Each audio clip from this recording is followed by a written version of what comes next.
job. A lot of them are. Good afternoon, Dwayne. How are you? Not too bad, sir. Ladies and gentlemen, Radio Cayman's Talk Today with Sterling Dwayne Ebanks. But I do have some questions.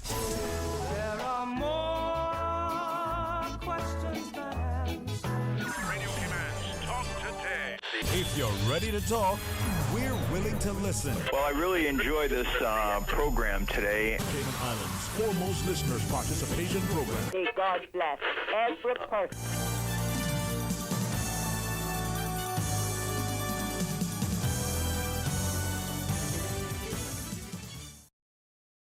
And welcome. Thank you so much for joining us on this another terrific Thursday's edition of Talk Today, as we invite you to be a part of our conversation and going to have the excellent company of Mr. Rich Dyer. So stay tuned for Talk Today.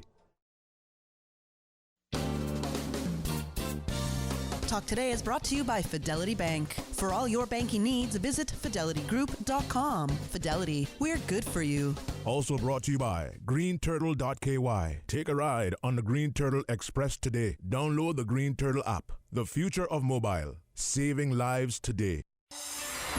Radio Cayman's Talk Today, the Cayman Islands' foremost listeners participation program. We ask our listeners to avoid statements or comments which are abusive, derogatory, malicious, or defamatory. Do not use any indecent language or make any statement which is false or misleading. Email Talk Today at candw.ky or call 1-800-534-8255. Courtesy of Flow. Cayman's #1 network that connects you to your world like never before. Let your voice be heard. Once again, here's your host, Sterling Dwayne Ebanks.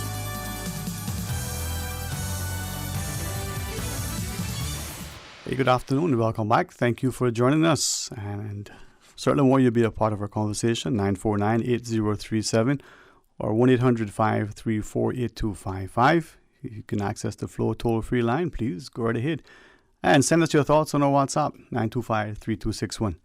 All right, let's join our wonderful guest, gentleman in his own right, Mr. Rich Dyer. Good afternoon, my friend. How are you? Good afternoon, Sterling. I'm quite well. I'm sad not to be seeing you today, but happy to at least get to talk to you. How are you? I'm blessed and very thankful, man. But maybe you're fortunate, man. They say, what your eyes see sometimes can only be painful. So hopefully, how to see me is okay. Still as modest as ever, Sterling. Good to hear from you, man. Oh, man. Listen, in this time, I think it's so important for us to at least try to exhibit some sense of humor and certainly humility. But if we can laugh somewhat, not to be dismissive of the realities, but maybe laughter is good medicine, huh? No, it is. It's imagine a quote. I can't remember exactly who it was, but humor is not the opposite of serious. That would be absurdity. And so there's nothing wrong with humor in these times. It is a very good tonic. And just because you're being humorous or lighthearted, that doesn't mean you don't take things seriously. So I think you're quite right to say that.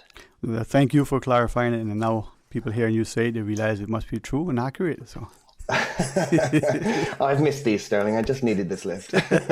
Oh man, it is challenging, and I think this is one of the other great reasons I really appreciate you accepting the invite, because I think we can look at the seriousness of it, the economics, the implications of it from a society perspective, not just locally but globally as well. And look at the things, and I'm concerned sometimes when we think of, we talk about the first responders, we talk about the frontline staff, and maybe we'll start to include in that concept of essential, all and sundry, from that person that we should, the teacher, the nurse, but also the person that sometimes we were a bit dismissive. You go into your coffee shop every morning and it's clean, it's open, it smells good, the food is there, everything that you need is there. But how did they get there? Did the elves overnight just magically put it? Are we acknowledging? I'm hopeful that the kind of concept of value, the concept of value of labor is something that we adjust coming out of this. And I like the term essential workers. We have our frontline workers and essential workers. And I think it's important to describe it that way, and not to use some of this terminology to say heroic workers, because certainly less so here, but you're seeing in some places, especially United States, you see these people who are essential workers. It's not really an act of heroism. It's an act of necessity, often economic necessity. It's often either for some frontline workers, in our healthcare system, of course, and policing, another frontline, those are these kind of essential workers, and these are often callings. But in the times of retail or transport, things like this, these are essential, and workers are doing it out of necessity. And the observation of that and the way we value labor in this way, I think that's an excellent point. I think that is something that we should be much more aware of once we've lived through something as extraordinary as what we're living through now. And I think too, when we think back to maybe that first intro to econ class that we all did, whether it's high school, whether it was university, the factors of production, as called, they're probably changing. No longer are they easily broken down into it, but even if they were, you start to think that essential, what is essential is now all-encompassing.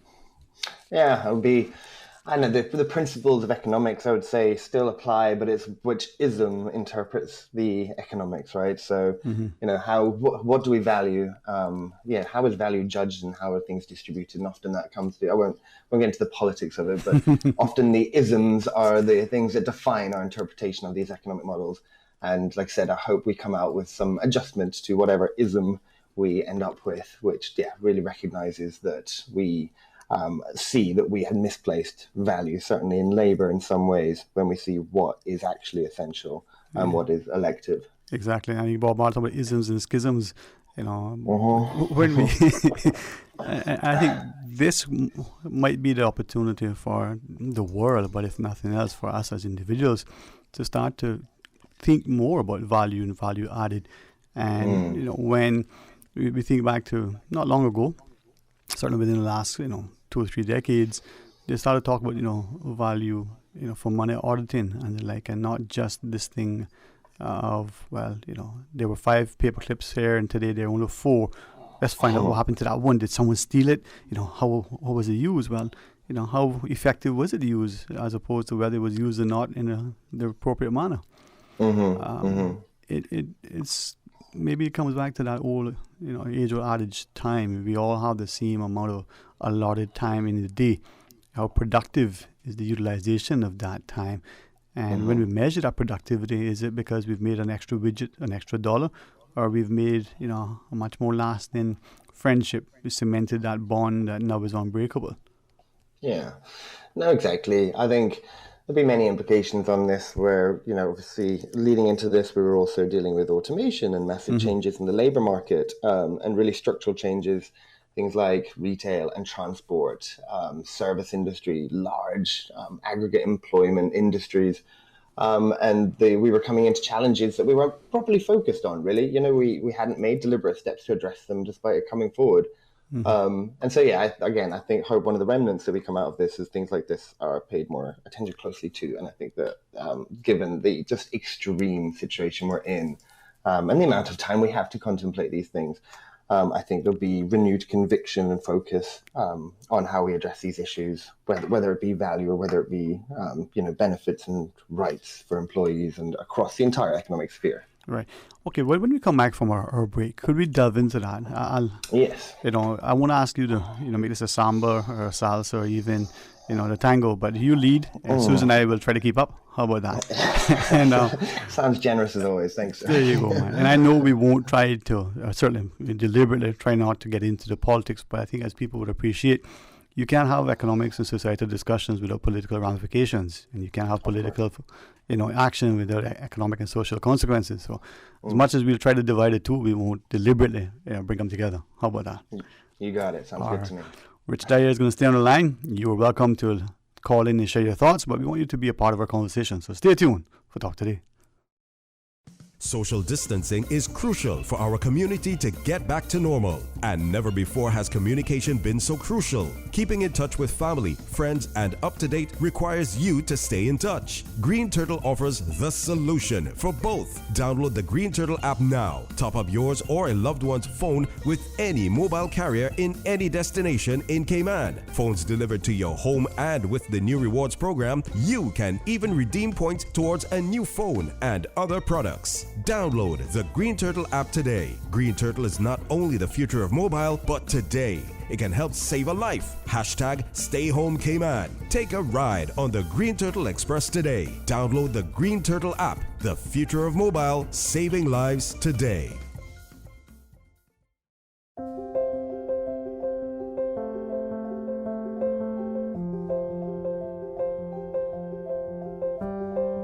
In this time of crisis, we are right here to help keep the power on.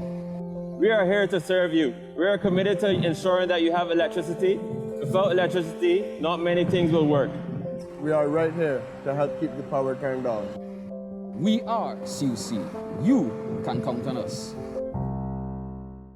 Bring a little bit of luck to your house with Lucky Slice from America. Burgers, steak, and the all-day American breakfast. From Europe, fish and chips, pizza and crepes. And from Asia, sushi. Breakfast, lunch, or dinner, 7 days a week, delivery or pickup, 10 a.m. to 10 p.m. In these difficult times, we can all use a little bit of luck. Keep calm and stay lucky. Minimize contact. Make your credit card payment by phone. Pay only for food. No delivery fee. No service charge. Certain restrictions apply. Call Lucky Slice Pizza to place your delivery order now. 949-3456. Order from Cayman Creperie, Mojo Sushi, and Lucky Slice Pizza. Call 949-3456. For nearly 20 years, Kingsport Center has been the heart of the Cayman fitness and wellness community. In order to ensure the welfare of all, we are temporarily closed until further notified by the Cayman Islands government that it is safe to reopen. During these trying times, we encourage everyone to maintain a healthy lifestyle, mind, body, and soul. We look forward to continuing providing you with world-class service in the very near future. Remain strong and continue to show the world the power of Cayman unity. Kingsport Center, your one-stop shop for fitness, recreation, and relaxation. Talk today. But I do have some questions. Talk today. Cayman Islands' foremost listeners participation program. Talk today. Because there are more questions than answers. What the public is saying. Waiting to take your calls right now. Sterling Dwayne Ebanks.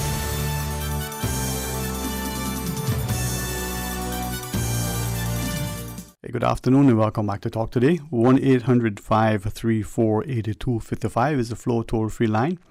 If you don't have a Flow phone, well, 949-8037. Or you can WhatsApp 925-3261.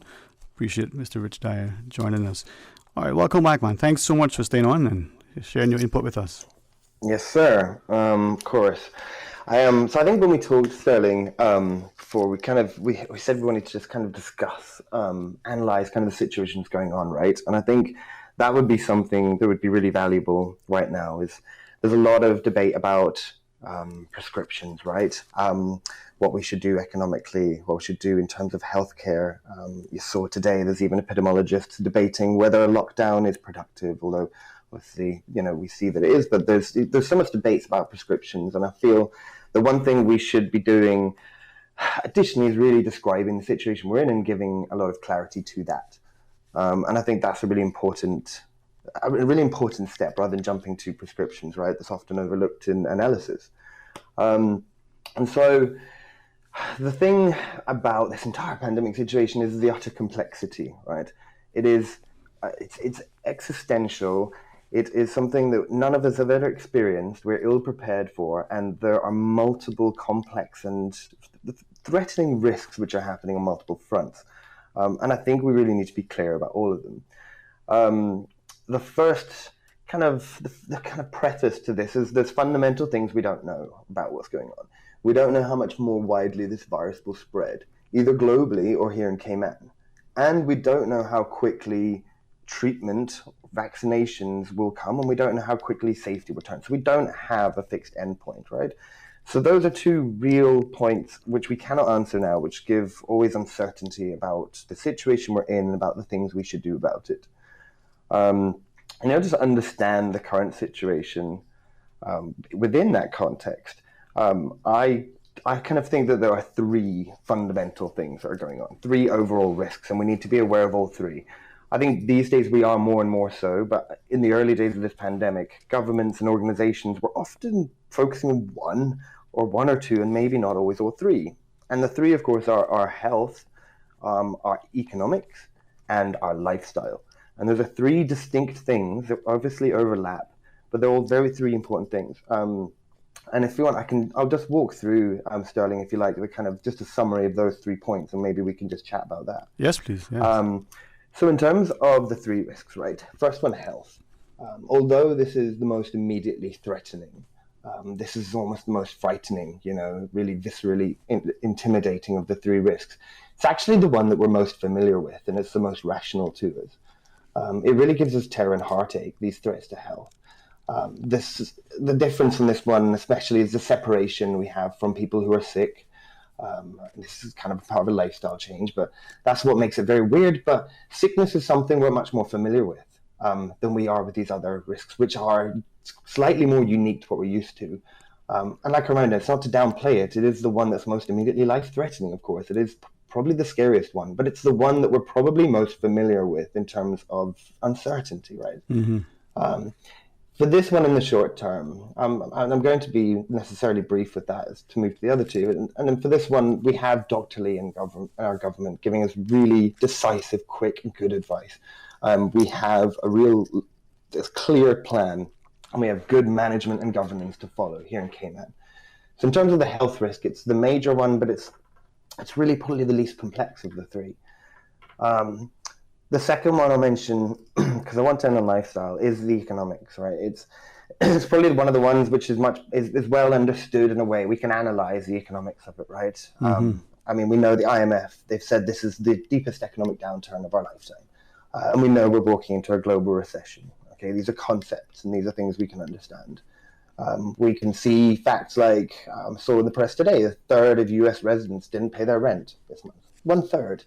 That is an unbelievable economic impact. And what, 80% of them are under lockdown or shelter in place? Something like that now, isn't it? Yeah, I don't have that in front of me. Yeah. But I just saw now it was like government labor statistics reported 1/3 of rent wasn't paid in the United States. And this is going to be a sustained shock economically. And it's also from a source we're not used to, right? That's often talked in these kind of talking heads, and it's a good point, is that other recessions and other downturns have much more predictable causes and much more tried remedies, right? Mm-hmm. But this is an economic shock from a source we are not used to. And to your economic 101 point at the beginning, this isn't out of a textbook.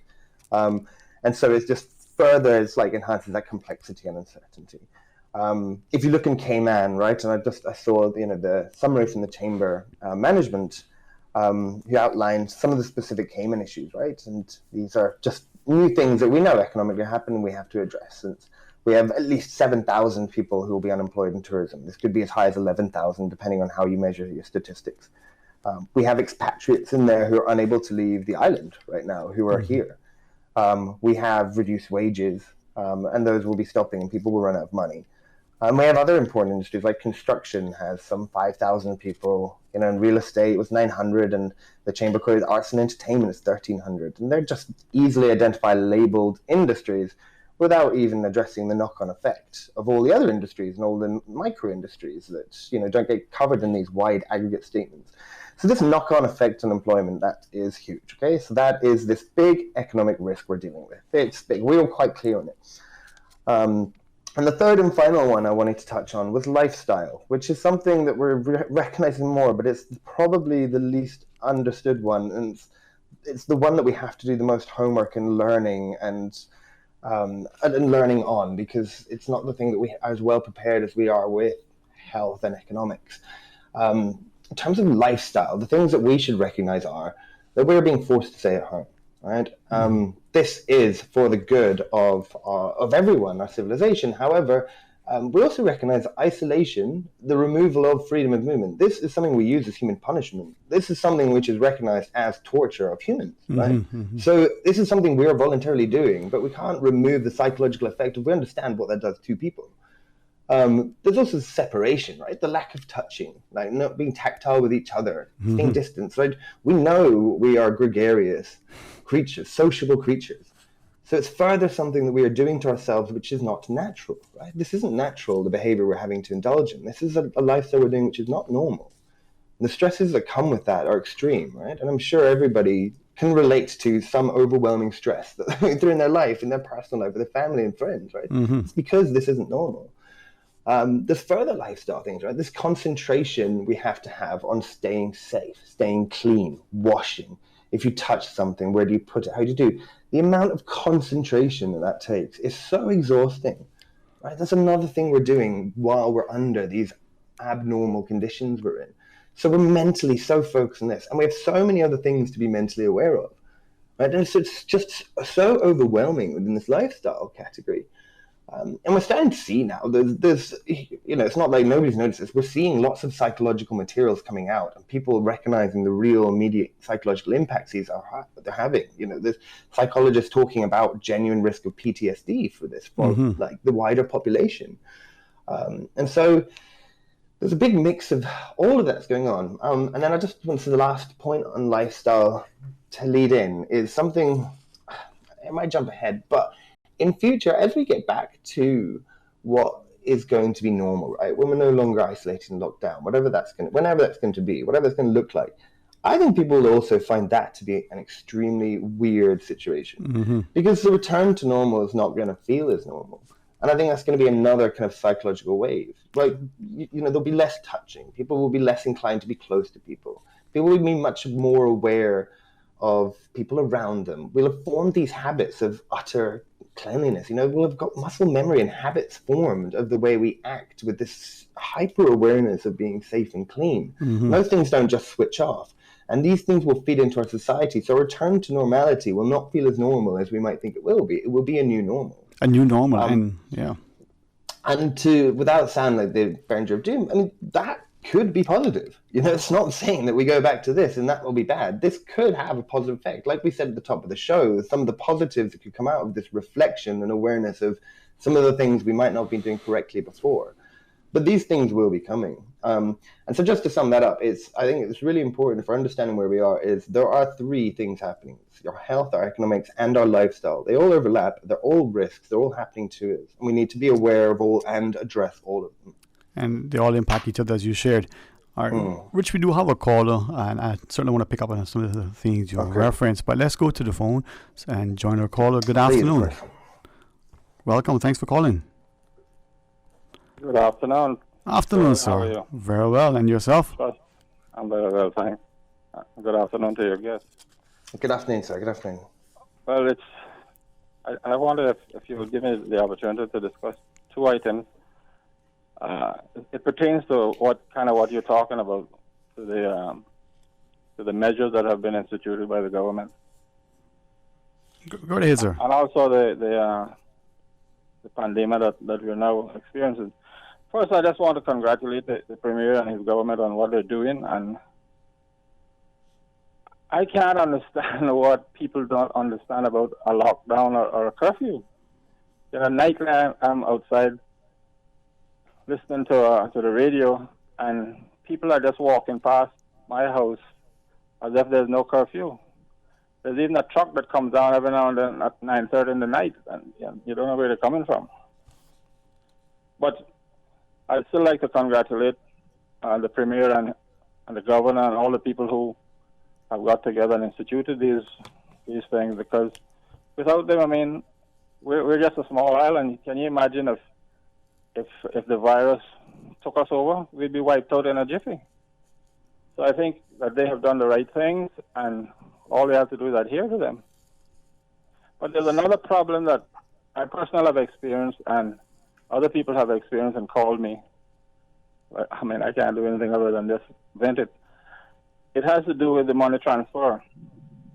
Now, the lady who is my helper, even though she's not working now, her father died about a week ago, and he has 4 children here, and they can't even send money to their mother to assist with what's going on in Jamaica. And other people, have said to me, well, we have uncles and aunts that are very elderly who kind of raised us, and we've been supporting them for years financially by sending X amount of dollars each month, but they can't do it anymore, and people up there are starving. So I remember I listened to the press briefing every evening, but I can't every afternoon. And I think the premier said one time that all the people that the Jane transfer and the others have to do is to send him a letter. But I personally called the manager for Jane transfer, and he said he had sent all of the documents to the premier. So obviously he hasn't got them yet because they haven't discussed it. We did hear, I mean, just speaking from the press briefings, that the Honorable Premier said, there were 2 applications. One was rejected. Now, when he was asked what happened to the second one, I must share, I got distracted when the response was given. But their concerns were, obviously, how do you get money back to people who are supporting their families, but then how do you protect, and from what the Premier indicated, the lack of potentially putting measures in place for the distancing as required were not met as yet. So maybe they'll get it. But then, how many people here that are not working still have money to send back to their loved ones like they did normally? People who have caregivers and helpers like I do. I mean, I'm sacrificing my own financial situation to keep her on, although she's not working, to pay her weekly. And I'm sure there are other people who do that. So the point is that, the situation is getting to be dire now for people like her. I mean, she can't even go and see her father being put away, Of course, there's not that many situations like that, but it's something to be considered. Mm-hmm. I appeal to the whole of Cayman Brac and Little Cayman. Please obey the lockdown and the curfew times, because, the life you save might be your own, as they say when you give in blood. Mm-hmm. But, it's so ironic. I mean, it's as if people don't care. You pass. Today is my day because my surname is T. And I went to town this morning to go to the supermarket, and there were 1 million cars on the road. I mean, granted, I got stopped twice by the police, and I gladly showed them my ID, because I know everybody doesn't know me, although sometimes I think that way, the amount of calls I get. But I'd also like to just take this opportunity to wish my seafaring members all the very best. And as a Jamaican would say, stay yard and protect yourself, my brothers. And please, as soon as we outlive this virus and things get back to normal, if that should ever happen, which I hope it does, everything will be back to normal at the Seafarers Hall, and we'll be back to work and doing what we normally do. So thank you all so very much for letting me voice those 2 things, and please, you guys stay safe. All the very best. And to you, sir. Thank you very much, man. I know. Rich, before I would, just speak to the point of lockdown, and I think that can't be said strongly enough. And there's just a point on that. I remember watching an interview with Dr. Fauci, right? He's the Chief Medical Officer of the United States, or whatever his title, official title is. And he made a point about overreacting, right? Now the point was, he said that people who are too strict on their measures, who do too much, who stay completely locked down, isolate, take the measures to extreme. He said, when we look back on things like this, you find those are the people who are just doing enough. And it's those in the moment who think they know where we are in the curve, where we're in the fiction, and just try and predict it and play along with, I'm safe enough now, it's not here. Those are always the ones doing too little. And so you see, that's why we've done so well in Cayman, and why Dr. Lee and the Premier, in locking us down so quickly and getting ahead of it. And, we were way ahead of other countries in how quickly we locked down this country and implemented isolation, locked down businesses in order to offset this virus. And we were very quick. And some could say, it's overreacting, it's too fast, but look at the result, right? You see the same in New Zealand, which was a point made in the press conference yesterday, I think. They only had, I think, another 20-something infections today. They completely squashed their infection rate. And it's because they took the extreme measures, which some could say overreacting. And it's to that point the caller made, is if you see people now not taking it seriously and walking about, that is the risk here. Those are the people letting us down. You really have to, if you think it's all overblown, in these circumstances, if you think it's overblown, it's too much, that's the thing you should be doing. Right? That is the thing that keeps us safe. That's why Dr. Lee and the Premier have done so well with us, and why other countries, the ones who do well, are the ones who took the extreme, decisive, quick measures. And so I can only echo that point they made, is to please just stay locked down as much as you can, stay isolated during this so we can get through it. All right. We're going to pause, take a short break. We'll join our other callers as we come back. Stay tuned for Talk Today. Social distancing is crucial for our community to get back to normal. And never before has communication been so crucial. Keeping in touch with family, friends, and up to date requires you to stay in touch. Green Turtle offers the solution for both. Download the Green Turtle app now. Top up yours or a loved one's phone with any mobile carrier in any destination in Cayman. Phones delivered to your home, and with the new rewards program, you can even redeem points towards a new phone and other products. Download the Green Turtle app today. Green Turtle is not only the future of mobile, but today it can help save a life. Hashtag Stay Home Cayman. Take a ride on the Green Turtle Express today. Download the Green Turtle app. The future of mobile, saving lives today. Start getting your debt under control with a debt consolidation loan from Fidelity Bank. At Fidelity, your loan decision is quick with no runaround. Plus, with competitive interest rates and fees, we will help you reduce your monthly payments and get you back to living again. Don't let the burden of overwhelming debt tie you down this year. Call Fidelity today and let's make it happen with a Fidelity Bank debt consolidation loan. Fidelity, we're good for you. The Mental Health Helpline is here for you. Are you having trouble coping emotionally? During times of crisis, you may find that your mood and feelings are affected. You may feel low, worried, or have problems sleeping. Do you know that it is okay not to be okay? And that caring professionals are here to help you.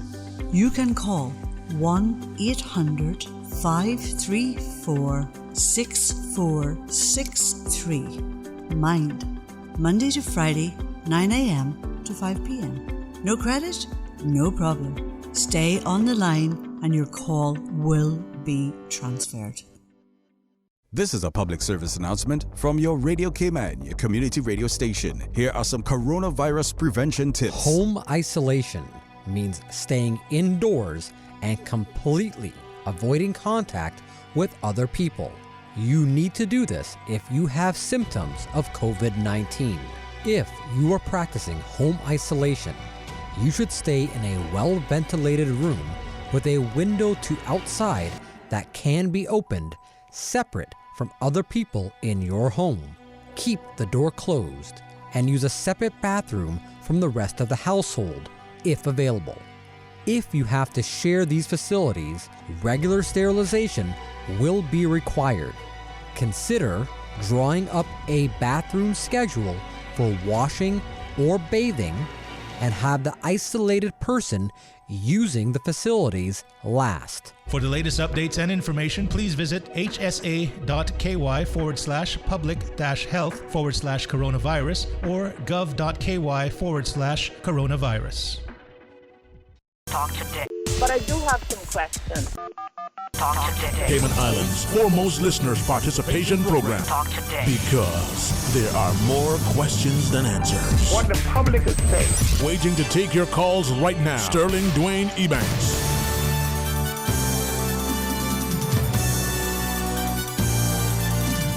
Good afternoon. Welcome back to Talk Today. Opportunity to continue discussion with Mr. Rich Dyer on the line. Rich, I think we have a caller too in the queue as well. So let's just continue with the callers. All right. That's good. Good afternoon. Welcome. Thanks for calling. Good afternoon. Afternoon, sir. How are you today? Oh, quite good, thank you. All Thank right. God. Amen. Glad to hear that. There's something I came to after timing it, but I have not heard it on radio. There's a lot of people in Cayman that want to go back to Jamaica and Eastern Caribbean. Eh? Now, we have a flight probably coming down here bringing medical personnel from Cuba, and also flights going from Cuba to Jamaica and other islands, Eastern Caribbean. So me it would be fairly easy then. But when is that flight from Cuba expected to arrive? Do you know? I don't know. And I don't know when it's expected to arrive. Right. So, obviously plans for it. yeah, if I could probably help, I think the Honourable Premier has addressed this a couple of times in the sense that he says, you know, we're trying, and again, an opportune time for people who are listening, the 244-3333 number that they're asking those nationals who may want to return to their country of origin to sort of register their interest, get their information there. We had the Honorary Vice Consul, Ms. Elena, on yesterday from the Jamaican Consulate, you know, making an appeal, in particular to employers who have information on their employees to send that information through as well. What's it, emergencytravel.gov.ky. And what the Premier has shared is that once we understand this, you know, and these other countries are willing to open their airports, their borders to allow the flight to come in, I'm appreciating that if, for argument's sake, Cayman Airways was to be the airlift, then if we're, you know, have to consider to what extent, if any, we may have to then isolate the pilots and the other team that is on the flight. So nothing, I believe, has yet been determined, at least not publicly announced as I understand it, to determine whether this flight from Cuba to Jamaica to anywhere else would be any time possible. But I think people are expectant because there are some Caymanians, for instance, in the U.S., who may want to find their way back to Cayman as well. You know, how do we do that? I know a lot of flights in the U.S. are grounded and all that, but if Cuba took the people off the cruise ship some time ago, made them stop in Cuba to get back home. Yeah, took them off. If a flight comes from Cuba, they don't even have to let the people off in Cuba because they have a Cuban plane come drop off their personnel in Cayman, and then when they go back, the people go on another plane to go directly to Jamaica. And they would have already had permission for a Cuban plane to land, and they cannot hardly foresee them stopping their own people from coming home. So to me, it would be an easier route.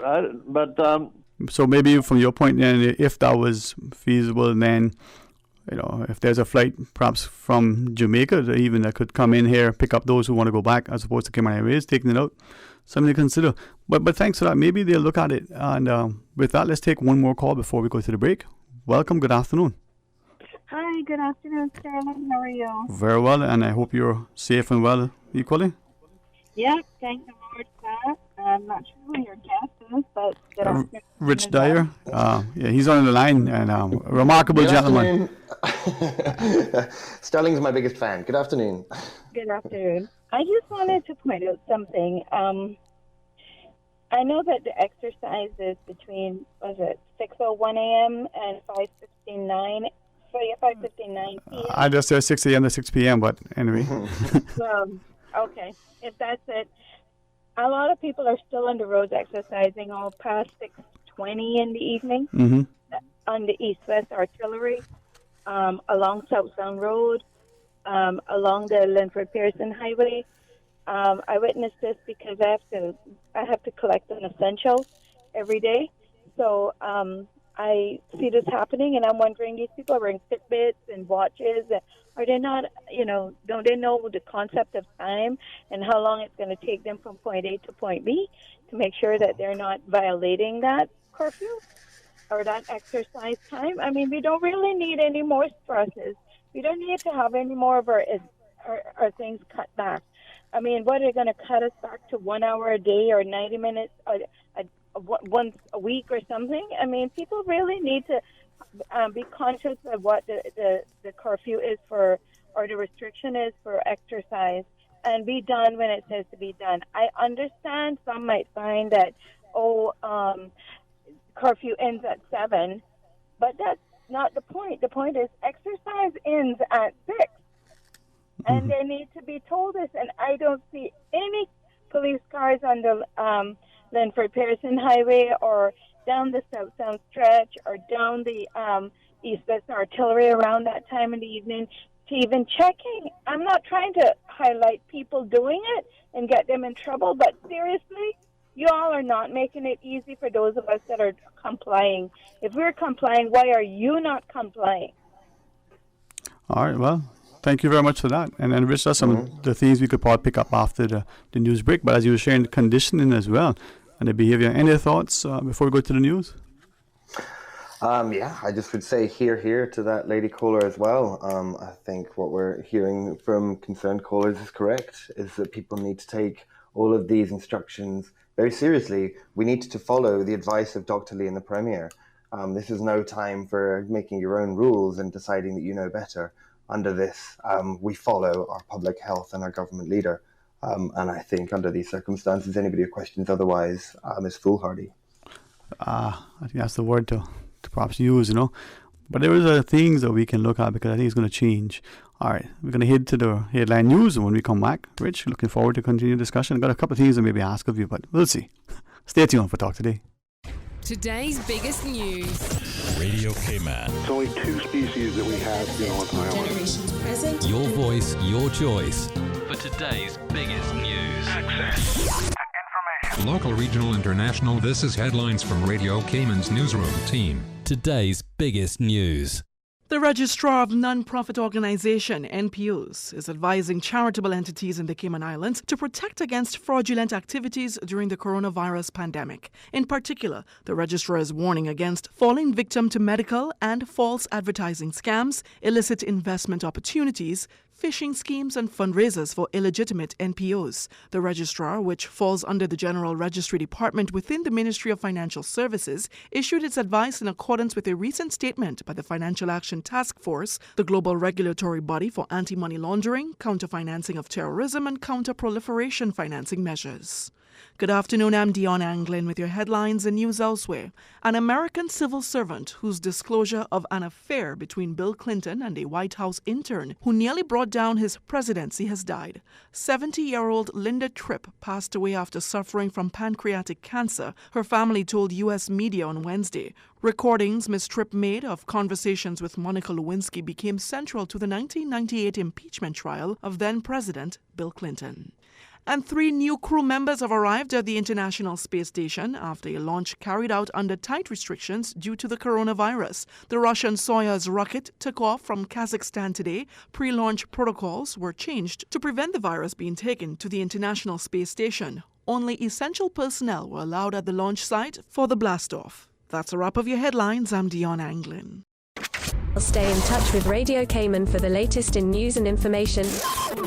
Follow Radio Cayman on social media, Facebook, Instagram, Twitter. Download the Radio Cayman app or log on to our website, www.radiocayman.gov.ky. Radio Cayman, your voice, your choice, your radio.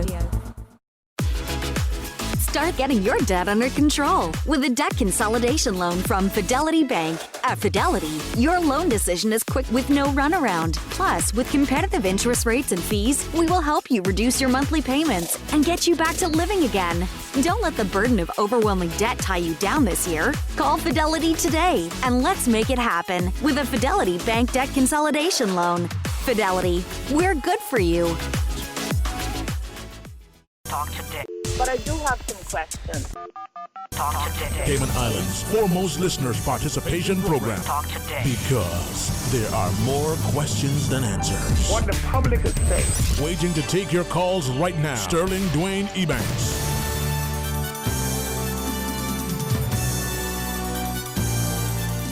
Hey, good afternoon and welcome back to Talk Today. The phone lines are open. You can call and share your thoughts, either 949-8837 or 1-800-534-8255. We have the excellent company of Mr. Rich Dyer sharing his great insight and intellect with us. So really appreciate it, Rich. Always a pleasure with you, Sterling. Thanks for having me. All right. And because of you, man, we got a number of other callers in the queue as well. So we'll be their thoughts and then we'll get into or continue into our discussion. Hey, good afternoon. Welcome. Thanks for calling. Hello. Good afternoon, sir. Welcome back. Thank you. Okay. Did you heard anything about the taxi drivers? In what respect, sir? They're operating the local buses. They're operating now? The local buses are not. The taxi drivers, I think, are still allowed out and about. Well, I see quite a few of the buses on the road. What's going on? I see some vehicles on the road too, and I'm not sure if that's just the individuals, only in primary means of transport, and they're using it for their personal endeavors. But I don't know. I didn't ask either. I have a suggestion, Dwayne. Yes, sir. The taxi driver that running the bus, it should be an order or rule that you spray the plane before boarding passengers, and each passenger that go on board wear his mask till he get off the bus. And then on reloading, the same process again. That would help to a certain extent. Yeah. Because you can't get 6 foot on them buses between you and the passenger unless the buses were wider and longer. Yeah. I think, what Rich was sharing too earlier is that this may be one of the consequences after this, that the behavior we've already seen other countries consider legislation. I think Germany is perhaps one of them that's talking about, well, maybe we'll pass a law that says everybody has to wear a mask going forward, just for argument's sake. So we might see behaviors changing, the use and spacing of the buses. How do you get on? What do you wear? Would we be required, for argument's sake, going into the supermarkets from here on out, being sprayed down, going into the airports, being sprayed down? I use that word deliberately. Or would we get to a point where, as a people, we're automatically, as a custom, cleanliness is next to godliness, so we're already hygienic. Some of us could benefit from that. Didn't need the virus, but anyway, sorry. What else you sharing with us, sir? Sorry. But I think it would be a good idea, Yes, sir. If it could be done, Yes, sir. Before boarding, they spray the buses that they run in, and then before the passenger board with their mask on until they get back off, and on reloading, the same process over. Right. Well, I just made a note, and I circled it because I wanted to ask Rich at some point in our discussion, this new normal that we return to, the cultural norms that we see in other societies, the face mask wearing in, say, the Asian. Can you say that? Is that politically correct? In Asian countries? That's fine. Yeah. They are Asian countries. Yeah, but that's what I thought. But someone was referencing something to me the other day, and I thought, okay, I don't want to intentionally say things incorrectly or disrespectfully. But will they become the norm in everywhere? Anything else you want to share with us, sir? No, I won't. I've not got time now, but I'll get you before the day out. There you go, sir. Thank you very much. Right. And then, Rich, we do have a couple other callers. See, you bring, you're a good charm today, man. Right on. I think it might just be because everyone's stuck at home, but I'll take the compliments. That's kind. There you go, man. Let's go to our phones. Welcome. Good afternoon. Thank you for calling. Hello. Good afternoon. Hello. Hi. How are you? I'm good, thanks. How are you all doing? Oh, bless, man. I just want to confirm what the previous caller before the gentleman that just ended his discussion said in regards to a large number of persons that are still out on the road. For the last 2 days, I had to go out to run essential errands. And driving through South Sound on Tuesday, there was in excess of over 100 people out on South Sound Road. All within close proximity of each other. Very few, if much at all, were wearing any face coverings or anything. Yesterday evening, driving through South Sound again, I was out to pick up some dinner for my family. And as I was going to the location, there were 2 kayaks out in the water just off of South Sound Dock. And I found that as so disrespectful, for being instructed and advised by the Premier over a number of times, what the restrictions are and what you're allowed to do while out exercising. Anyway, I went ahead and I took a picture of it and I posted it on Facebook. And I also went ahead and I dialed 911 and gave them information as to what I saw. I mean, these are people that are just out there defiant to the laws, and it's almost as if it's not almost as if they have absolutely no regard for laws and stuff that's put in place and instructions that they're giving. So, I mean, when you find people like those out there that refuse to uphold the laws that are handed down to them, you know what? They're going to be the ones that cause this virus to stay in our community longer than it should be here.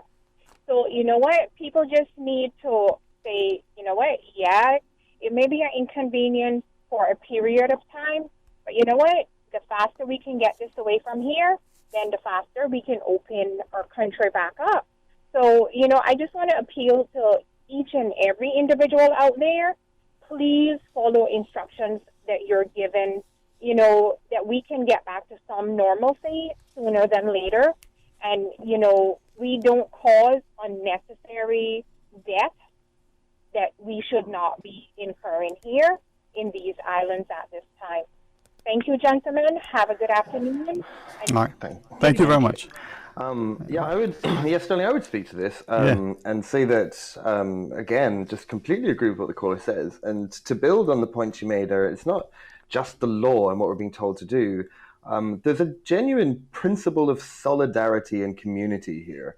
Right? We don't just do things because the law tells us what to do. There is a concept of doing the right thing for each other, doing unto others as we'd have them do to ourselves. Mm-hmm. So these individuals on the kayaks, the individuals who are breaking isolation, not following the rules, in their head, they can do it. If they just go and do it and they're not around others, they can get away with it. It's just them. But that's completely against this principle of solidarity and community, because we can't all do it. So if we can't all do it in this time, it's so disrespectful and of your fellow community. It's so not adhering to the solidarity. Would you just get away with it because you can? We're doing this for our healthcare workers and for our frontline staff. We're giving our hospitals and our doctors a fighting chance and our community a fighting chance of getting through this. And so you're absolutely right to point this out. And then it's just to say, though, it's not just the law. I mean, we have to do this as a community. We don't do things just because we're told to. We've got to do the right thing. And these people breaking curfew or not following the rules of isolation are doing exactly that. They're kind of betraying their fellow residents, fellow Caymanians. And it's appalling. I agree. Well, we're in this together, so maybe we're all in Sunday. But let's go to the phone zone and weigh in with the other callers. Good afternoon. Good afternoon. How are you today, sir? I am blessed and welcome back. Thank you very much for coming back. Radio Cayman is indispensable to who we are and what we're about. Like to congratulate Radio Cayman on the 44th anniversary, and they are a significant, willing partner and corporate citizen of significant note. I'd like to offer my congratulations to our government and His Excellency the Governor and his team, who worked along with distinguished members of our community who have really stepped up the game. I'd like to highlight Mr. Craig Marion and Mr. Coe. And I'd also like to pay some respect to the Dart family for enabling us to be able to source those 200 test kits, which will help us to advance our commitment to making sure we have a healthy outcome and also that we return to the economic euphoria that we are accustomed to being involved in. I'd also like to thank Mrs. Susan Oldie, who has been a citizen of note from the time she arrived in the Cayman Islands. I cannot express in words. She was here for us during Ivan in many more ways than has been published. And she's been here along with us and her family as fellow Caymanians, doing what many of us would wish to do, but can only think of it as a dream. And she has really stepped up to the plate to making sure that we can have a better Cayman. She is part of Caymankind. It is no small commitment for us want to take up hard-earned resources at this time when everybody is experiencing loss from top to bottom, and commit to $2 million to taking care of enabling us to get these test kits, which are going to be instrumental in our continuity economically and in our commitment to making our country healthy and helping us to protect our citizenry against this virus. I'd also like to pay pay compliments with pride to our staff who are significantly involved in making sure that we are informed, from the government information service right back to the media, including Radio Cayman, the Cayman Times, and Caymanian Times, and the Cayman Compass specifically. It takes a lot out of one to reorganize and reconfigure to adjust to the reality of what is. I'd also like to pay with some pride the people who collect our garbage in the mornings are tremendously exposed, and they do a thankless task, and they do it with a significant degree of downside, not sometimes because we don't have enough equipment, which has been a problem, but also because each person doing their job, they make themselves vulnerable to all sorts of diseases, but also right now another one that could take them out in a hurry. Our medical community, which includes our staff who take care of the cleaning services of our hospitals, they are doing remarkable jobs under significant pressure. And I would not say smelling like roses, but they're stepping up to the plate. I'd also like to remind our community that we are just a few weeks away from hurricane season, and we should not lower our vigilance. And the government is correct in trying to make sure that we accelerate and do whatever it takes to make sure we mitigate against this virus taking a foothold here, because the weather and its unpredictability and our vulnerability traditionally can be a significant double whammy. Can be. Of course, we've always been preparers for hurricanes, and we've done very well managing through the worst of them. But we need to mitigate against that. I thank you very much for allowing me to speak. I'm very proud of our community. Everybody is doing their part. There are some who are not. They are putting everybody at risk. Our people in the medical community who have to be on the tip of the spear. Their lives are literally in the hands of those who won't comply. And there's no apology that can be taken from those who may be responsible, perchance, for causing their lives to be placed in danger. The first responders, our fire people, emergency staff, and our police.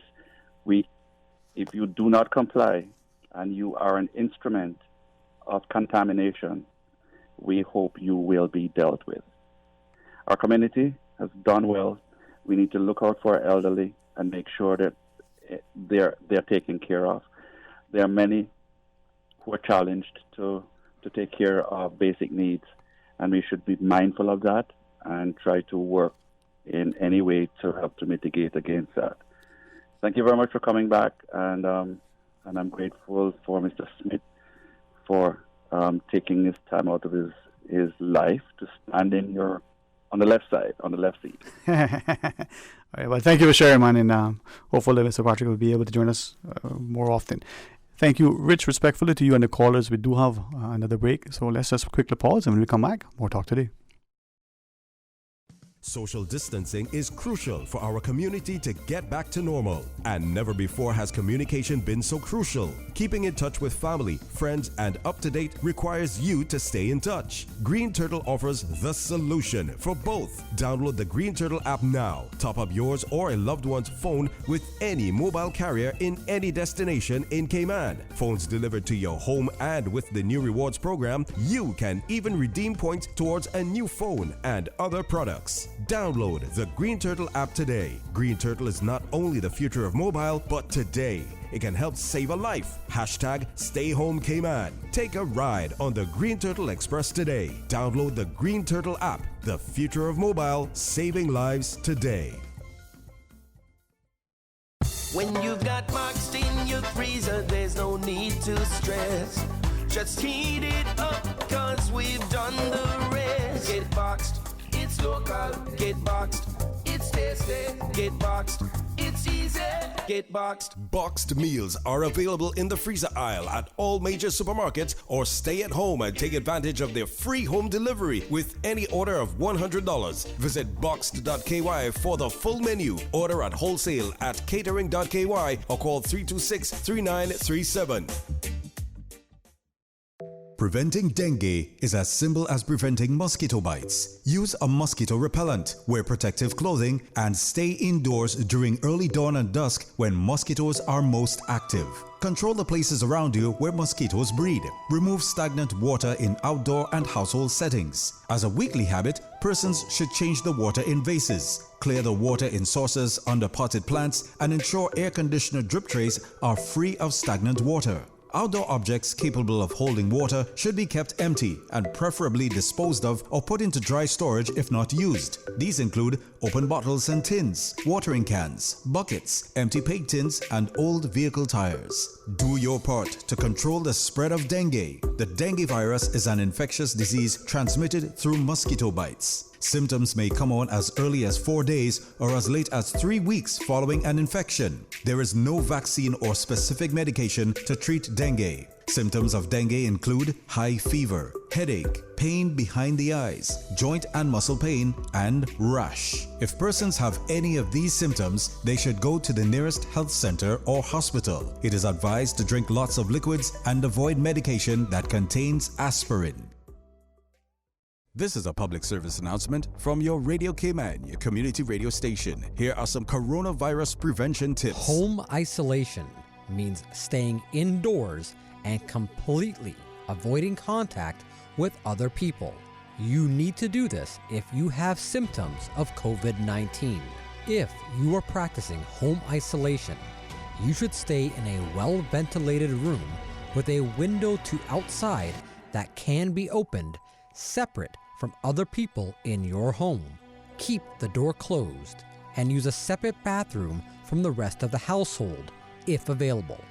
If you have to share these facilities, regular sterilization will be required. Consider drawing up a bathroom schedule for washing or bathing and have the isolated person using the facilities last. For the latest updates and information, please visit hsa.ky/public-health/coronavirus or gov.ky/coronavirus. Talk today. But I do have some questions. Talk today. Cayman Islands' foremost listeners participation program. Talk today. Because there are more questions than answers. What the public is saying. Waiting to take your calls right now. Sterling Dwayne Ebanks.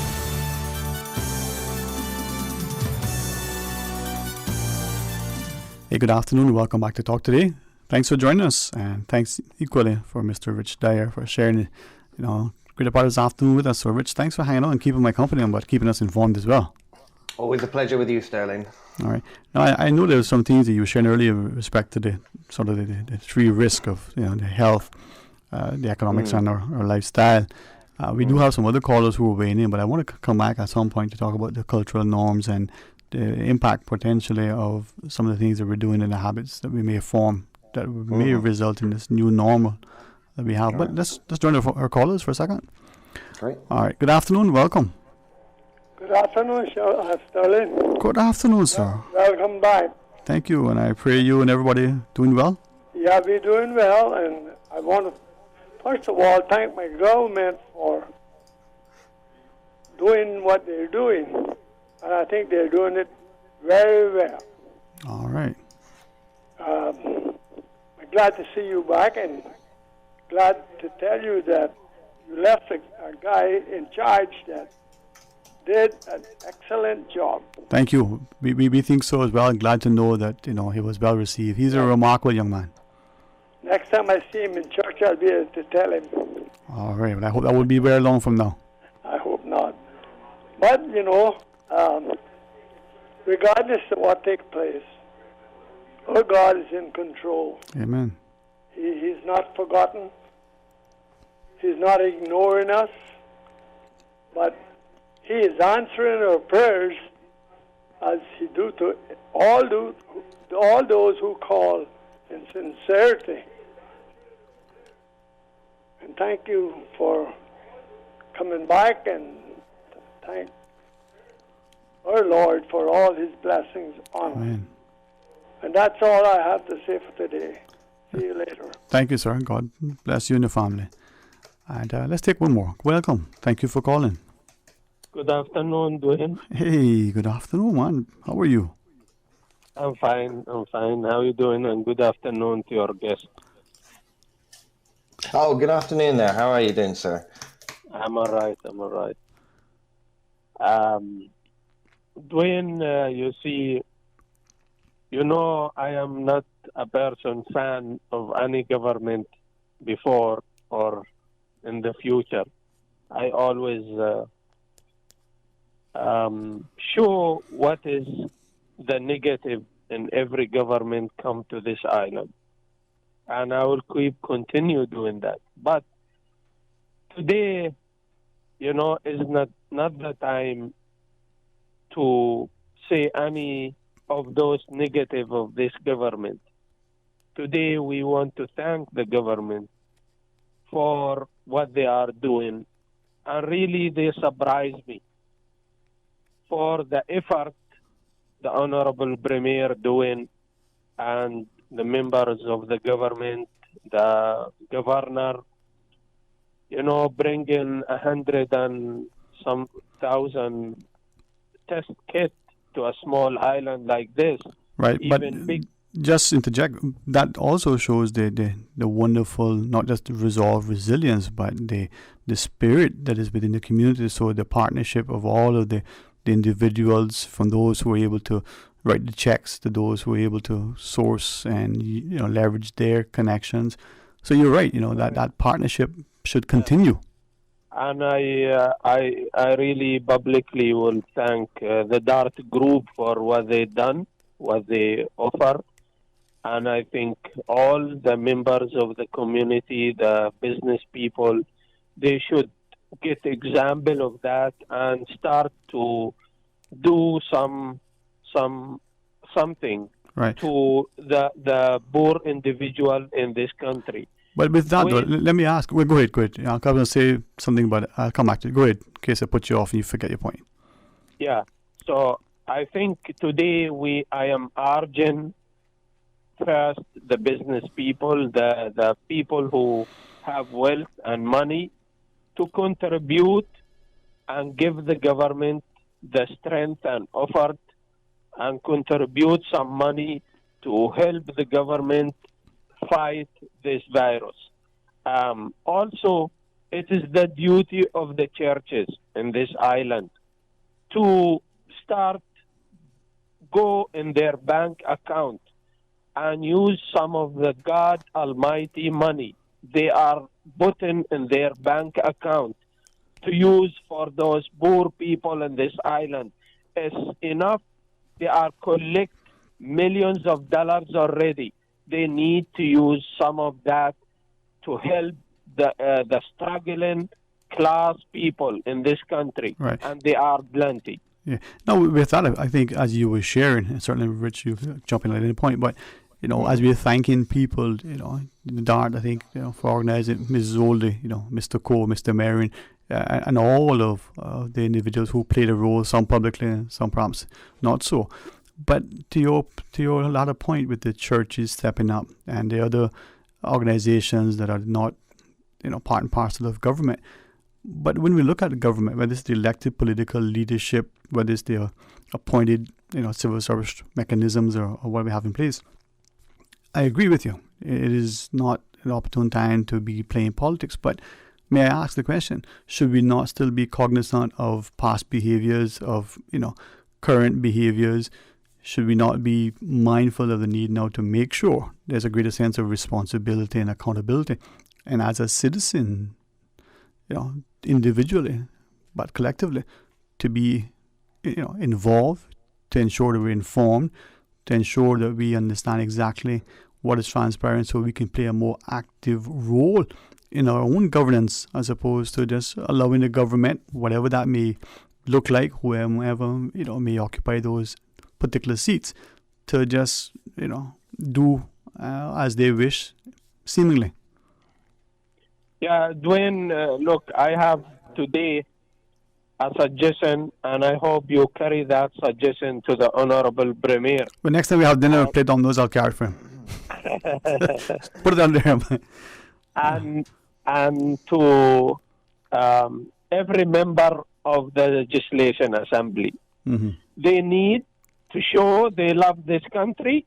I want to see every member elected to the House give a month's salary, 1 month's salary, back to the government to use it for the effort against fighting against this virus. But why limit it to the MLAs? The minister, the premier, the governor, members of legislation assembly, as it happened in other countries. We want them to give 1 month's salary, and including Mr. Miller, who loved this country too much. I want to see Mr. Miller give 1 month's salary to... Would you be willing to do that country. yourself? Would you be willing to give up 1 month's salary yourself? Of course. All right, so lead by example, right? I mean, I know. I hear you, but Rich, what do you think? Oh, I have many thoughts. I think these are all good points, and it's again the problem with all these things is the incredible complexity. And the caller makes some absolutely correct points that I'll highlight first. This will and does take everyone, right? We're not going to get through this through public borrowing and public spending alone. That is going to be an important part. But like you referenced, the donation of Miss Oldie, that kind of private participation and injection is really what we need. We see people taking this seriously elsewhere, right? You saw Jack Dorsey, he's the CEO of Twitter, founder of Twitter. He put $1 billion into coronavirus programs, right? So it's trying to accelerate treatments, accelerate vaccinations, charitable funds for maintaining people's homes and supplying food. And so this was a substantial amount of wealth. I mean, he's a billionaire, but this was something in the region of 25-30% of his wealth. And remember, wealth is also not always liquid. So this was, for him to put together this much money, it shows how seriously people should take it. And he's right. And so the reason why the caller is saying these points is because we know our money supply is reducing dramatically, right? And so that's one of the immediate issues that we have economically is this thing called money supply, circulation of money. So if I take $1 and if I go to a store and I pay for something with $1, that person gets that $1 and they can go to another store, another service, and they spend their $1 and it goes over and over again. So that $1 isn't worth $1. It's worth $10, $20. However many times that $1 is spent over and over again. So the problem we're having is this restriction in cash, restriction in money supply. We need more money put in so it can be spent more often. We can keep our cycle of money going, right? And so that's why these appeals are to our high net worth individuals. We know we have some here. The example Ms. Oldie set, that is one of the things that we would really benefit from is organizations and individuals who have large amounts of cash reserves is putting into the country. These are extraordinary times. Right? Our normal economic solutions will not work. Every government is currently still trying to figure this out, and no one has the right answer. And so one of these points, one of the things we know we have, this lack of cash, one of these places where we have people or organizations or places with cash reserves, that is an easy place objectively to look at where cash is and where we can put it into our economy and where we can maintain this cash money supply, which is one of our big problems. To the point of the MLAs and their salaries, I think the concept, is based in good thought. I think it's possibly narrow, but I think it's one of the things you could look at. For example, again, not proposing or trying to prescribe anything we should do, but you could look at a concept like that, right? And you could look at almost the concept of tithes that you see in certain religions, right? Where a certain percentage of income, of those who earn income, is taken and is put in, right? And it's some sort of donation thing like this. If we had a voluntary tithe system, for example, and we had perhaps the food bank or the Red Cross, or we found charitable organizations who could use this donation actively. We have, these organizations already set up, so we don't have to come up with a new system. We can just amplify and expand our existing charitable platforms. They already know how to do this. We just have to scale. And so I think, to that point of how do we get other people with their salaries and high net worth, I think these are good thoughts. I think we have to do them with consideration and sustainability, and we have to do it to address the problem of the cash supply, which is an immediate problem we're running into quickly. And maybe there's something we could do that would be impactful now and in the immediate term, but also long term. As a thought, there are those of us who are chitting and chatting about the place, trying to figure out, what is this thing going to look like when we come out at the other end? Is that 18 months from now, or is it a generation from now? All right. I think a point on this as well about Cayman Islands, right? So I've been here for over 12 years, right? I lived elsewhere, and then, so I have a relative view of Cayman that I've not always lived here. And one of the things about Cayman is hugely charitable. Mm-hmm. Right? This place, it is natural. It's part of the culture and identity of this place to be generous and charitable. So this new concept of looking out for each other and supporting each other, this isn't as dramatic for us as it is for other places. Right. We already have a custom and a culture of being this way. We just now need to expand it. It's very urgent and it's very important. Well, here's a suggestion. Right? Yes. I'll put it out there and see what people think. I like what you just shared, and I was hesitant, but since you've said that, it gave me the courage. We established the Cayman Islands Charitable Foundation. Right? It's not just going to help here, but it'll be helping the region and globally. There's significant wealth through this nation. I think one of the things that potentially could come as a result of this is that we as a people start to appreciate just what you shared, that nature, that spirit that's almost immediate and automatic here. Whether it was the war effort in the Falklands War, we sent £500 million, whether it was money to one of our neighbours recently because of a disaster. And despite the comments that we would get from the community, well, why are we sending money? But those of us who grew up with mothers in particular who said, do something good, don't worry, the Lord will bless you for it. We take the 10% of our collective earnings, we put it into charitable foundation. Those who can give more, and that becomes the central vehicle by which we help to put the economy in the country back on its footing. But we also use that money for international efforts, and let that be the means by which we assist. And I don't know. Yeah, I think those are great points. Listen, these are extraordinary times, right? So we're going to have to do extraordinary things in them. And so while this is quite a strange concept, all things should be on the table. In terms of our high net worth individuals, organizations, I think one of the first things we can do, it might be a good idea, is just to ask, right? So I think before we try and even think of any complex mechanisms, I think just asking people direct, asking to help, that can often be a really just good mechanism rather than trying to, legislate it or trying to make it a rule. Simply ask and, create, like you said, a charitable focus around it. Mm-hmm. And in any of these things that we do as well, which I just want to pick on point, something that our Minister McTaggart said recently about the reaction to this, right? And he said, in consideration of raising taxes to cover a deficit, for example, he said that would be economic suicide. And this point is really important because we need to work within the existing economic framework we have now, right? And I can't emphasize that enough. We can't make big systemic changes to our economy right now and change the way we do things. We're already under such a change and stress now that we can't start trying to reorganize our economic framework. So we have to work within what we have. So any of these actions we take, for example, the concept of tithing a portion of your income towards charitable donation, right? Even if we made that, or any things that we might do centrally, we also will work with sunset clauses, right? Mm-hmm. So these are clauses which come to any rule or legislation and just they have an expiry date. So that's also just another mechanism to be aware of where we have to stay within our framework, but anything that we do, like to remove that fear of, we'll never change it back. There is a real concept in legislation and in just decision making of called the sunset clause. And that's something else that, to comfort any naysayers about these actions. Indeed. And as we go to the break, maybe something people can consider, do we do it this way or do we do it the old way of, borrowing? So putting the country into further debt. And we'll see. All right, when we come back, more Talk Today.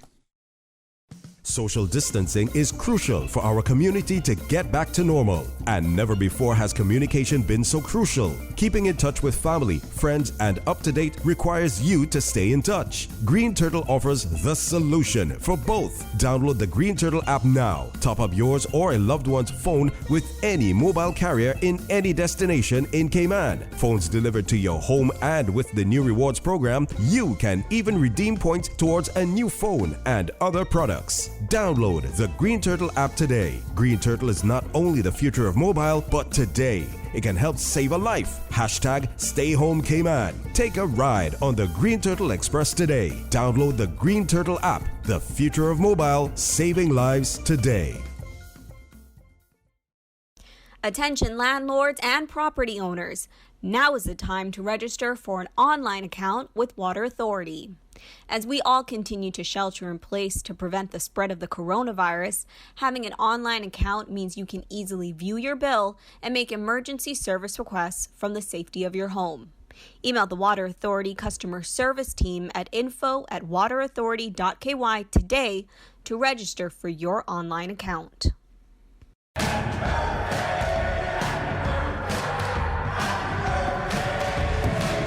Happy birthday to Radio Cayman, the voice of the Cayman Islands. We are officially 44 years old. For 44 years, Radio Cayman has been the heart and soul of the Caymanian community. We are the #1 community station and will continue to stand proudly, shoulder to shoulder with our listeners, clients, and customers. Radio Cayman, your voice, your choice, 44 years and still going strong. Need to make an essential outing for personal care items or prescription refill? Make ValueMed Pharmacy your stop for essential products. Open daily under new curfew-restricted hours. Visit ValueMed Pharmacy on Walkers Road or in Boddentown. Monday through Saturday from 8 a.m. to 5:30 p.m. Boddentown location opens at 8:30 a.m. and on Sundays and holidays 10 a.m. to 5 p.m. A maximum of 3 customers allowed in store, and customers are encouraged to maintain social distancing while shopping. For faster prescription service, order online through value-medpharmacy.com. That's VALU-medpharmacy.com. A public service announcement from Radio Cayman. Coronavirus prevention tips. Advice for vulnerable people. Extra steps you can take to avoid COVID-19. If you have a chronic illness such as respiratory disease, diabetes, heart disease, COPD, hypertension, or cancer, or are elderly, over 60, or have a compromised immune system, you can further protect yourself with extra precautionary steps in addition to prevention tips. Remember, you are supported. Call the HSA helpline on 1-800-534-8600 or 947-3077 if you have any questions. For the latest updates and information, please visit hsa.ky/public-health/coronavirus or gov.ky/coronavirus. Start getting your debt under control with a debt consolidation loan from Fidelity Bank. At Fidelity, your loan decision is quick with no runaround. Plus, with competitive interest rates and fees, we will help you reduce your monthly payments and get you back to living again. Don't let the burden of overwhelming debt tie you down this year. Call Fidelity today and let's make it happen with a Fidelity Bank debt consolidation loan. Fidelity, we're good for you. Digicel is all about giving customers more convenience, more peace of mind, and more flexibility. Do more with the new My Digicel app. Buy plans, pay your bill, track your credit, track your data, and monitor your account. It's easy to use and has everything you need in one place. It's time to simplify your life, so go ahead and see for yourself. Download the new My Digicel app today. More made simple. Talk today. But I do have some questions. Talk today. Cayman Islands' foremost listeners participation program. Talk today. Because there are more questions than answers. What the public is saying. Waiting to take your calls right now. Sterling Dwayne Ebanks.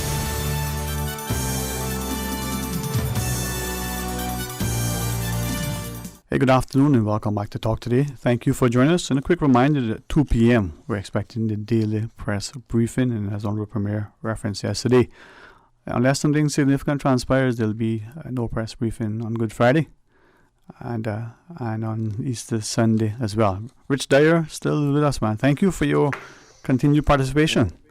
Of course, sir. Thank you for continuing to put up with me. No, man, that's an easy task, man. Mr. Susan reminds us that we have a caller online as well. All right, let's go to our phones. Thank you equally for sharing with us. Good afternoon. Good afternoon, Dwayne, and welcome back. And good afternoon to your guest. Oh, good afternoon. I think we all missed Dwayne. I much appreciate the fact that Radio Cayman is always there to bring us the news, to bring up us updates, thanks to their wonderful staff. And I wanted to also thank the government as well. Minister Seymour is shocking with his different languages, though. You think after this now we'll be able to speak to him in English or all these languages? But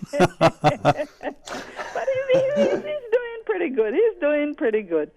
And thanks to Dr. Lee as well, and thanks to the whole medical staff, the paramedics, to the police, to all of them that is out there on the front line doing what I wouldn't think that I could do, but I know I could do it, but they are the trained ones. So I hope and pray that they would continue with good health and strength for them to do what they set out there to do. I also want to say Mrs. Oldie and Mr. Dart, I want to say Mrs. Oldie is a true Caymanian. I'll never forget during Ivan how much she helped out as well, especially in the Eastern District. I think it was in East End, but she helped the whole island. Thank you, Mrs. Olden. I hope that God will continue to give you health and strength. You're a true Caymanian. I wish to God that some of our corporate citizens that came here and made Cayman their home would follow Mr. Dart and Mrs. Oldie example of helping to do the things that they have done, and perhaps they'll help some more. But we need these big law firms and little ones, and I'm gonna call, and I'm gonna call out any names. But this is where they're making their money. You need to step up to the plate now and stop making Caymanians redundant from their jobs even before a month. That law firm knows who they are. It was a shame for them to do that sort of thing. What do they think of their employees? You know, sad thing about it, it was all Caymanians. Well, as you shared, message, the crisis illuminates character, so this will see, that's true. But anything else you want to share with us, Mom? I want to share something that I witnessed today. Mm-hmm. I took my my cousin that needs help, and I'm also dealing with a few older people too. Those of us that don't know older folks, this is the time to get to know them now. And even to talk to them on the phone helps. But I witnessed something today. I took my cousin up to get a result at the West Bay Clinic, and all of their computers are down. I mean, down. It happened from apparently yesterday, sometime later on in the afternoon. And Dr. Christian, Gerard Christian, he was outside with the patients explaining to them. He is a wonderful doctor, and Mr. Seymour, Minister Seymour, you can be proud that he is one of HSA staff. And he was explaining that he hoping that the computers would be back this afternoon, but he has his doubts. But which doctor you know that would come out, even though they got other staff as well, and explain And some people understood, some people just rumble and grumble about the whole thing. But I want to say he's an excellent doctor, and sometimes I think the West Bay people take advantage of him. I hope they give him a break when all of this is over, because the Lord is looking down at us, and he's going to bless us and take this. Dwayne, I don't call it a virus, I call it a plague.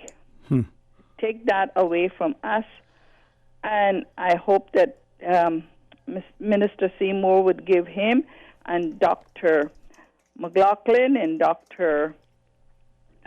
Robertson 1 year break, and maybe in the Hawaiian Islands or somewhere like that. But we do have something to look forward to.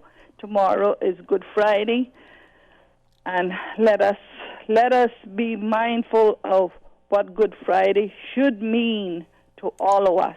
Yes, ma'am. I thank you, and I hope that you and your family have a wonderful Easter holidays, as you would have to call it, because we're kind of like on holidays now, and I hope they'll soon end, though.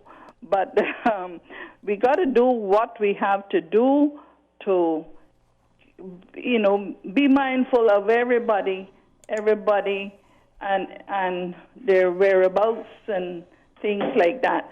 Thanks a lot, Dwayne, and thank you, the gentleman that didn't catch his name. Yes, ma'am. Rich Dyer. Okay. All right. Good afternoon to you too. Okay, and have a wonderful weekend. God bless you all, and God bless Cayman. Amen. Blessings. Same to you. Well, let's maybe take one more call, Miss Susan. Welcome. Good afternoon. Good afternoon. Interesting conversation that's going on there, and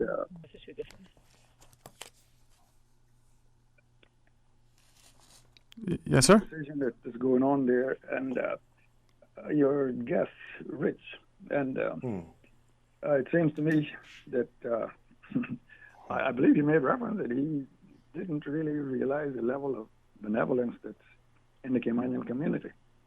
But just so everybody knows, it's always been here. You can go as far back as you want to, and you'll find a high level of benevolence amongst Caymanians here. And I think he mentioned something about change. That was not the time to change.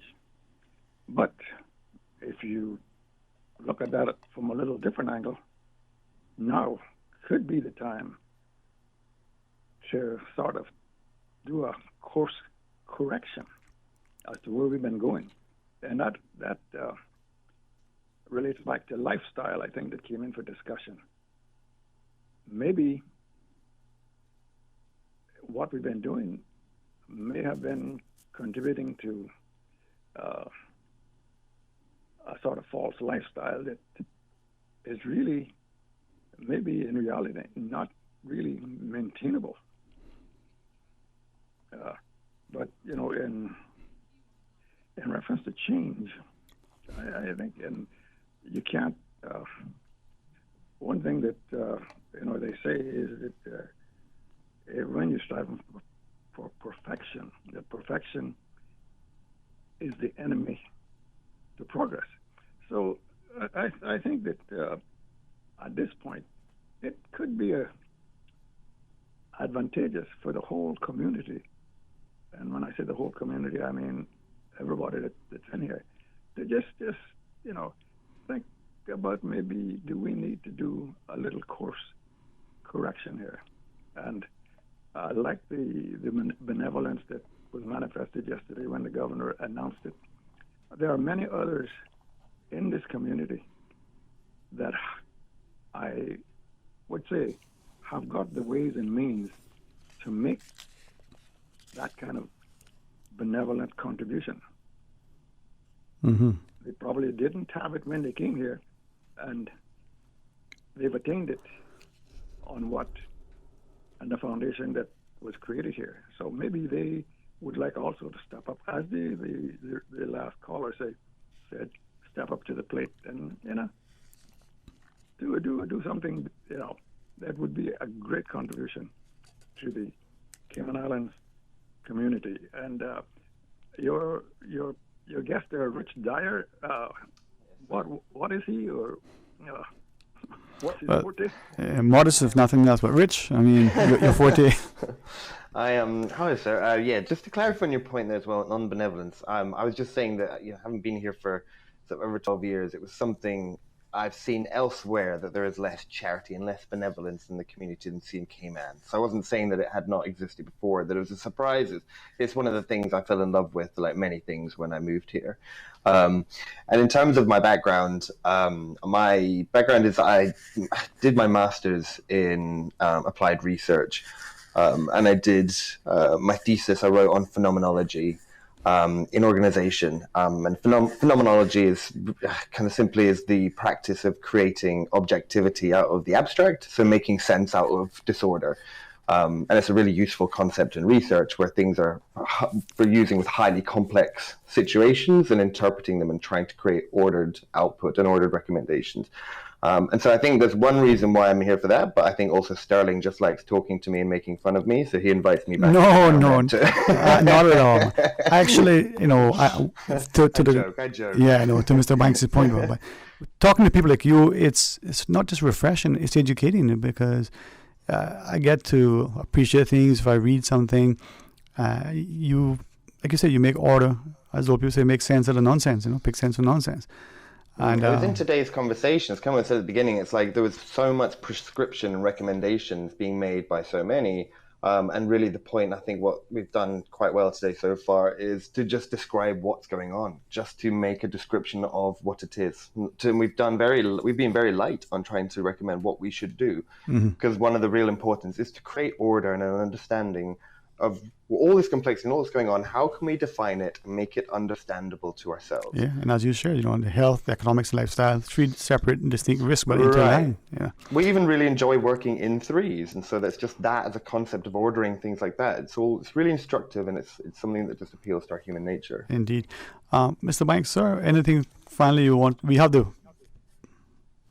A lot of mad opportunities there, is there? Yeah, he's man. Listen, 5 minutes with him is like an evening with the encyclopedia. Yeah, but I think we're going through some very trying times, and these are times when you have to reflect, and Cayman has a rich history, and we have to reflect on some of that, and just plot the way forward. Yes, sir. Yes, sir. Well, blessings to you, and stay safe, okay?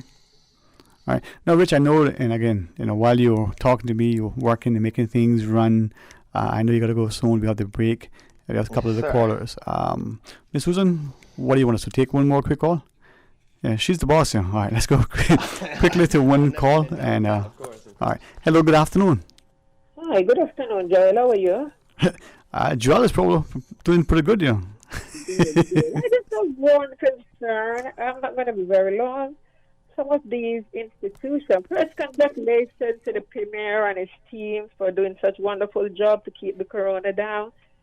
And I had 2 experiences on Monday. I went to First Caribbean Bank, and they were such a nice set of people. They put the elderly first and the pregnant mothers, and you got through real quick. Then I went to Butterfield across from the courthouse to have a transaction done, and the person said to join the line.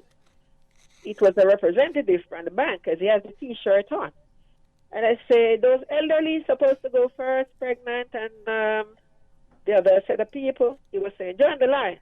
So I went up to the security and said, security, are the elderly supposed to go in first? The Premier said the elderly should go first, and the pregnant woman and the other set of people. He was saying, join the line. When I look at the line, it was over 20 odd people were there. So I just said to myself, I'm not joining this line. I'm not joining a queue. So I just went, So that's going to cost me to go back on the road on Wednesday, because Monday everywhere is closed. I did not get to go yesterday. So I don't know. They are not complying. Yeah. Challenges, huh? Well, hopefully we'll get it. Maybe less people will be more. But anyway. Hey, thanks, man. Be safe. Rich, I always have an open invitation for you anytime you're able to. great. I look forward to coming back and chatting soon. Just stay safe and look after yourself. In the meantime, I'll look forward to seeing your face again, mate. Yeah, man. Thanks, man. And anything we can do for you in any respect, let us know. Appreciate it. You too. So much more that we can get to, but maybe for another show. All right? All right, brother. You take care. Blessings, my friend. Blessings. All right, our listeners, we're going to take our headline news. The news press briefing will be up at some point. We'll go to that when it arrives, but come back and I'll be here. Stay tuned. Your 2 p.m. headlines brought to you by greenturtle.ky. Take a ride on the Green Turtle Express today. Download the Green Turtle app, the future of mobile, saving lives today. Today's biggest news. Radio K-Man. It's only 2 species that we have, on the island. Generations present. Your voice, your choice. For today's biggest news. Access. Local, regional, international, this is headlines from Radio Cayman's newsroom team. Today's biggest news. The Office of the Ombudsman is issuing guidance for businesses and residents in response to questions that they've received in recent weeks about the ongoing implementation of the Cayman Islands Data Protection Law, which took effect in September. Ombudsman Sandy Hermiston says complying with this new legislation is important for Cayman's continued good standing in the international financial services industry and for the protection of residents' rights to privacy. Good afternoon, I'm Dion Anglin with your headlines and news elsewhere. More than 1 million Canadians lost their jobs in March as the country locked down to combat the coronavirus. The data released by the Federal Statistics Agencies today also pushes the unemployment rate to 7.8%. March saw the largest loss of jobs in a single month since the records began in 1976. There have been 19,290 confirmed cases in Canada and 436 deaths, according to figures from Johns Hopkins University. And growing numbers of fake medicines linked to coronavirus are on sale in developing countries, the World Health Organization has warned. A BBC News investigation found fake drugs for sale in Africa, with counterfeiters exploiting growing gaps in the market. The WHO said taking these drugs could have serious side effects. That's a wrap of your headlines. I'm Dion Anglin. Your 2 p.m. headlines brought to you by greenturtle.ky. Take a ride on the Green Turtle Express today. Download the Green Turtle app, the future of mobile, saving lives today. Social distancing is crucial for our community to get back to normal. And never before has communication been so crucial. Keeping in touch with family, friends, and up to date requires you to stay in touch. Green Turtle offers the solution for both. Download the Green Turtle app now. Top up yours or a loved one's phone with any mobile carrier in any destination in Cayman. Phones delivered to your home, and with the new rewards program, you can even redeem points towards a new phone and other products. Download the Green Turtle app today. Green Turtle is not only the future of mobile, but today it can help save a life. Hashtag Stay Home Cayman. Take a ride on the Green Turtle Express today. Download the Green Turtle app, the future of mobile, saving lives today. Stay in touch with Radio Cayman for the latest in news and information. Follow Radio Cayman on social media, Facebook, Instagram, Twitter. Download the Radio Cayman app or log on to our website, www.radiocayman.gov.ky. Radio Cayman, your voice, your choice, your radio. A public service announcement from Radio Cayman. Coronavirus prevention tip. If persons have policy questions, you can go to gov.ky and click on coronavirus. Be in the know. You can find the latest advice and guidance for households, businesses, and schools, as well as advice pertaining to older persons or persons with chronic diseases. You can also email questions to flu@hsa.ky or the hotline numbers of 1-800-534-8600 or 947-3077. For the latest updates and information, please visit hsa.ky/coronavirus. We are Radio Cayman, and this is how we wake you up in the morning. Praise time on Radio Cayman. Sing your praise to the Lord. Come on, everybody, stand up and sing one more. Hallelujah, give your praise to the Lord. We are united in Jesus Christ. We are the soldiers of the land. Praise time. Weekday mornings from 6 until 6:30. There's a meeting up in heaven. Roll call.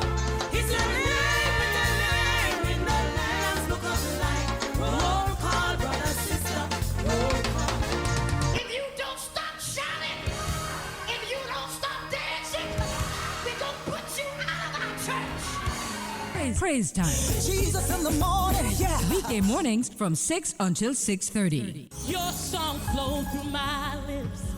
Your work moved through my hands. Your thoughts stay on my mind. Live in me. Radio Cayman, maintaining the innovation. On a daily basis, making it easy to connect with you, our listeners. Add us to WhatsApp today, 925-3261. That's 925-3261. Radio Cayman. Send a text or voice note. Can I send a request, please? You don't really have to ask us. Just send a request. This is a shout out to my ex. Radio Cayman, the voice of the Cayman Islands. Radio Cayman, maintaining the innovation. Talk today. But I do have some questions. Talk today. Cayman Islands' foremost listeners participation program. Talk today. Because there are more questions than answers. What the public is saying. Waiting to take your calls right now. Sterling Dwayne Ebanks.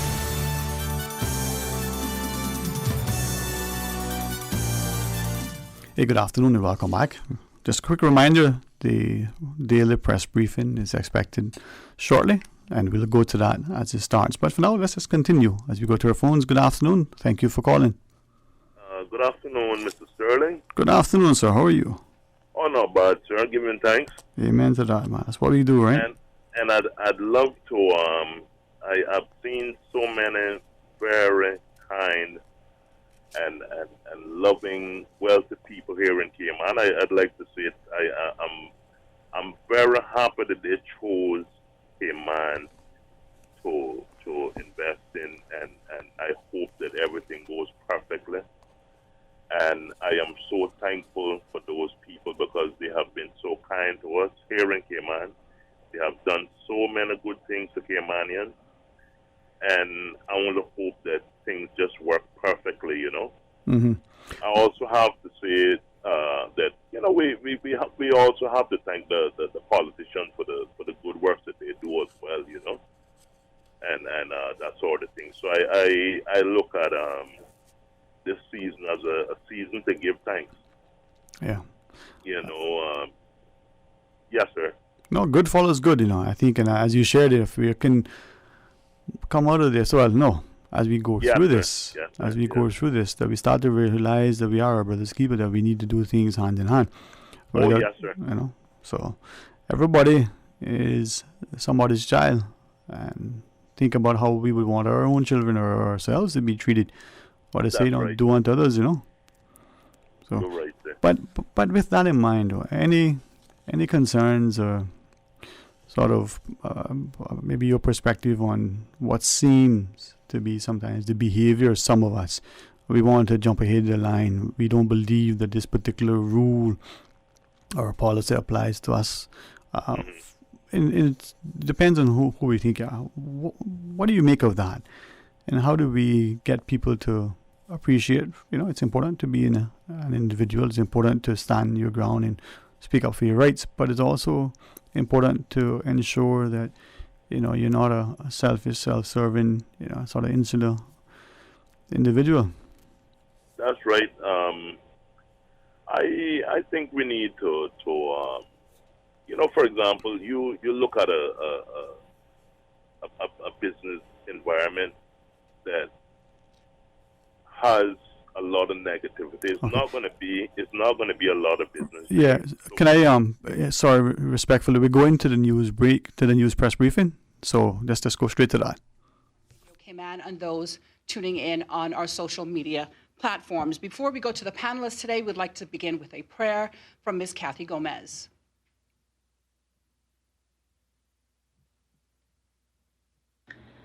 Gracious God, our Heavenly Father, you are the God of all our days, and we thank you for carrying us through the good times and the bad times. Father, we look to you now, knowing that you are still in control, and we ask for your mercy on our 3 little islands and countries around the world. We ask for your comfort to be upon the families who have suffered loss around the world, and we ask for wisdom and guidance through your word in this time of crisis. Father, your word reminds us that you have not given us a spirit of fear. You have given us a spirit of power, of love, and of self-discipline. Help us to exercise this power, this love, this self-discipline that you have given us in a way that is pleasing to you. Bless and protect our government and those among us who are in health care, the prison service, the police service, the fire service, and all essential services. Father, I pray for prisoners and their families and all who are already challenged in one way or the other. Cover all of our families, O God, with your protection. Thank you for the courage, hope, and peace that we have in you. In Jesus' name I pray. Amen. Amen. Thank you, Ms. Gomez. A reminder to also look online at gov.ky/coronavirus for all the answers to your unanswered questions. Also, if you'd like to hear about any complaints as it relates to unemployment or employment issues or crisis, you may go online also to the same website there and check under the Department of Labor and Pensions for all of your answers there. You can also check out eservices.gov.ky if you'd like any information on police clearances or trade and business, as well as vehicle licensing information. Now we welcome our panelists, His Excellency the Governor, Premier, the Honorable Alden McLaughlin, as well as the Minister of Health, the Honorable Dwayne Seymour. Also joining us in the room are the Chief Medical Officer, as well as the Commissioner of Police and Sign Language Interpreter, Miss Carolyn Powell. Of course, joining us as well, as they do each day, are the media. They're all at home, joining us via Zoom. We go now live to Dr. John Lee. Good afternoon. I have no results to report from today. The laboratory has been doing validation tests on the test kits that have come from South Korea, and I'm pleased to be able to report that they all passed their validation with no problems whatsoever.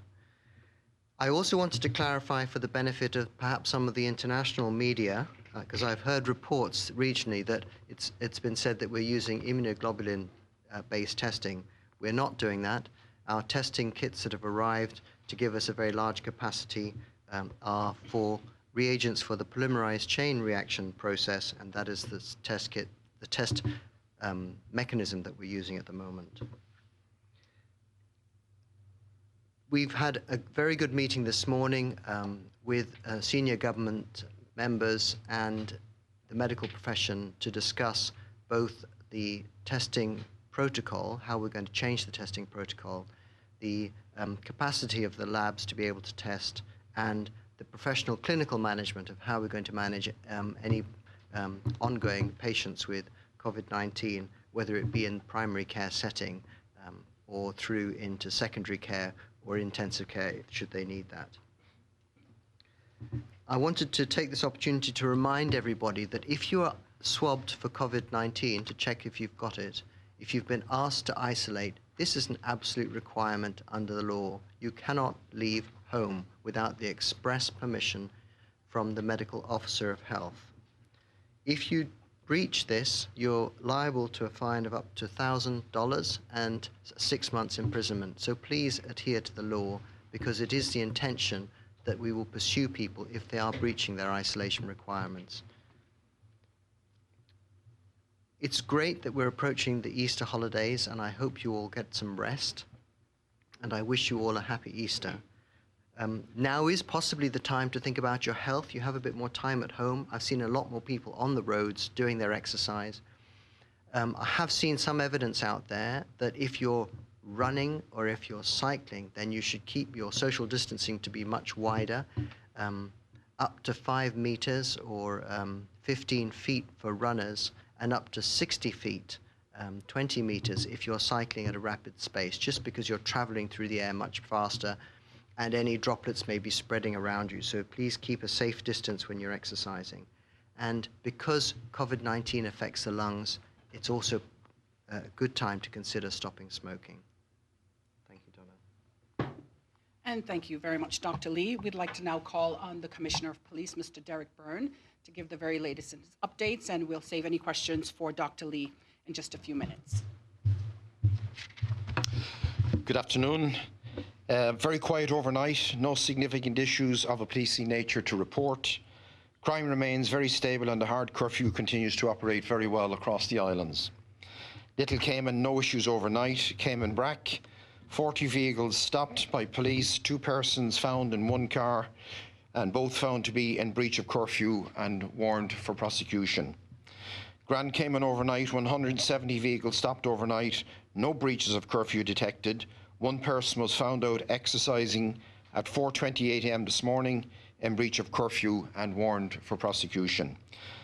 A reminder that the hours for exercising approved under the Public Health COVID-19 Suppression Regulations 2020 are between the hours of 6 a.m. and 6 p.m. daily, Monday to Saturday, during periods of soft curfew. Exercise periods are not permitted during hard curfew hours, which are 7 p.m. to 5 a.m. nightly, and this will apply this coming Sunday, Easter Sunday, the 12th of April. There is a full lockdown for the 24 hours, 12:01 a.m. to 12 midnight on Sunday, which in effect brings a lockdown from 7 p.m. on Saturday evening, the 11th of April, to 5 a.m. the bank holiday Monday morning, the 13th of April 2020. Looking at 6 a.m. this morning until shortly before dinner hour, 2 persons found in breach of soft curfew regulations and warned for prosecution. Neither person had any lawful purpose to be out and about. Business at supermarkets this morning, pharmacies, banks and gas stations are operating well and are being managed well and well controlled, with social distancing protocols being followed. There is activity along the beaches with persons out walking and exercising, and our helicopter and marine units remain deployed on extended tours monitoring marine and ground activity. A reminder that we return to hard curfew this evening, 7 p.m. to 5 a.m. tomorrow morning. Persons not exempted as essential services personnel should not be out and about during these hours. Police, static and mobile patrols will be in place across the islands to impose the curfew. Please stay at home, Cayman, and on behalf of the RCIPS, I wish you and your families a safe and happy Easter weekend. No other issues arising from police. Thank you. And thank you, Commissioner of Police. Before we move on to our panelists, we're going to have any questions from the media for Dr. Lee and Commissioner Byrne. We're going to go first to Wendy from CNS. Thank you very much, Donna. The question is a follow-up on what Dr. Lee was speaking about a moment ago, and I think the answer is probably going to come from him and the police commissioner. We've had some very credible reports here at CNS regarding people attempting to report curfew breakers, and they have gone to the police to do this. And when they've approached, and they've spoken to 2 different officers and have been told that the police do not have the details of the people who are in mandated isolation as a result of testing positive. I was wondering whether we could get some clarification on that. If that is the case, why the police, at least in the beat areas where these people are living, are not being told, and whether the public health law does not overrule the data protection law. So if we could get some information on that, I'd be very grateful. Thank you. Well, that's a tricky one. If a query was to would come to public health about any particular issue, then we would raise that matter with the law enforcement agencies. There is some covert work that is being done if we have any credible reason to suspect people are not complying with their curfew. However, it remains the public health team that do a lot of the surveillance with regards this requirement. So sorry, can I follow up? Is there a reason why the police can't be given, because it's only a handful of people, so why the police can't be given the names in the particular beats, like the community beat officers that police the area of where the people are living? We're not releasing that information to any agency who does not absolutely require it. Wendy, I was just wondering why the police wouldn't be considered an absolute requirement, given they're the ones that would help enforce. Let me give you an example, Wendy. Let me give you an example to explain. So, for example, let us say we had an absolutely complying family who are being the model, absolute model citizens with regards to this. And there were, I don't know, 3 other absolutely model families who had no problems at all complying. We had no question about it. There was no suggestion that they're breaching it. They would be quite rightly asking us, what right did we have sharing their information when that there was no suggestion that they were in any way breaching the law. So if you flip the question around a bit, that's the stance that we have to look at. We have to, even though we might be public health doctors, we always have the patient, we hold the patient as the most important person, and we try to protect their rights whenever we can. Wendy? I understand that. So in other words, rather than reporting to the police, they should be reporting directly to public health. There's not one size fits all, like most of life. We take each of the individual cases where we're isolating families on their individual merits and make decisions on those individual cases. And we have, the surveillance team has grown substantially from where it was 2 weeks ago. So we have a lot more staff looking at it and thinking about it. And they have a lot of skills in order to try and see whether they feel people are complying or not. I mean, that is their role. I mean, not just now, but the staff that are doing a lot of the patient or subject contact are people that do this all the time, but it's the back office that we've really supported them and giving them extra ability to do their jobs. Okay, Wendy, any follow-up questions for Dr. Lee, or should we move on to our commissioner?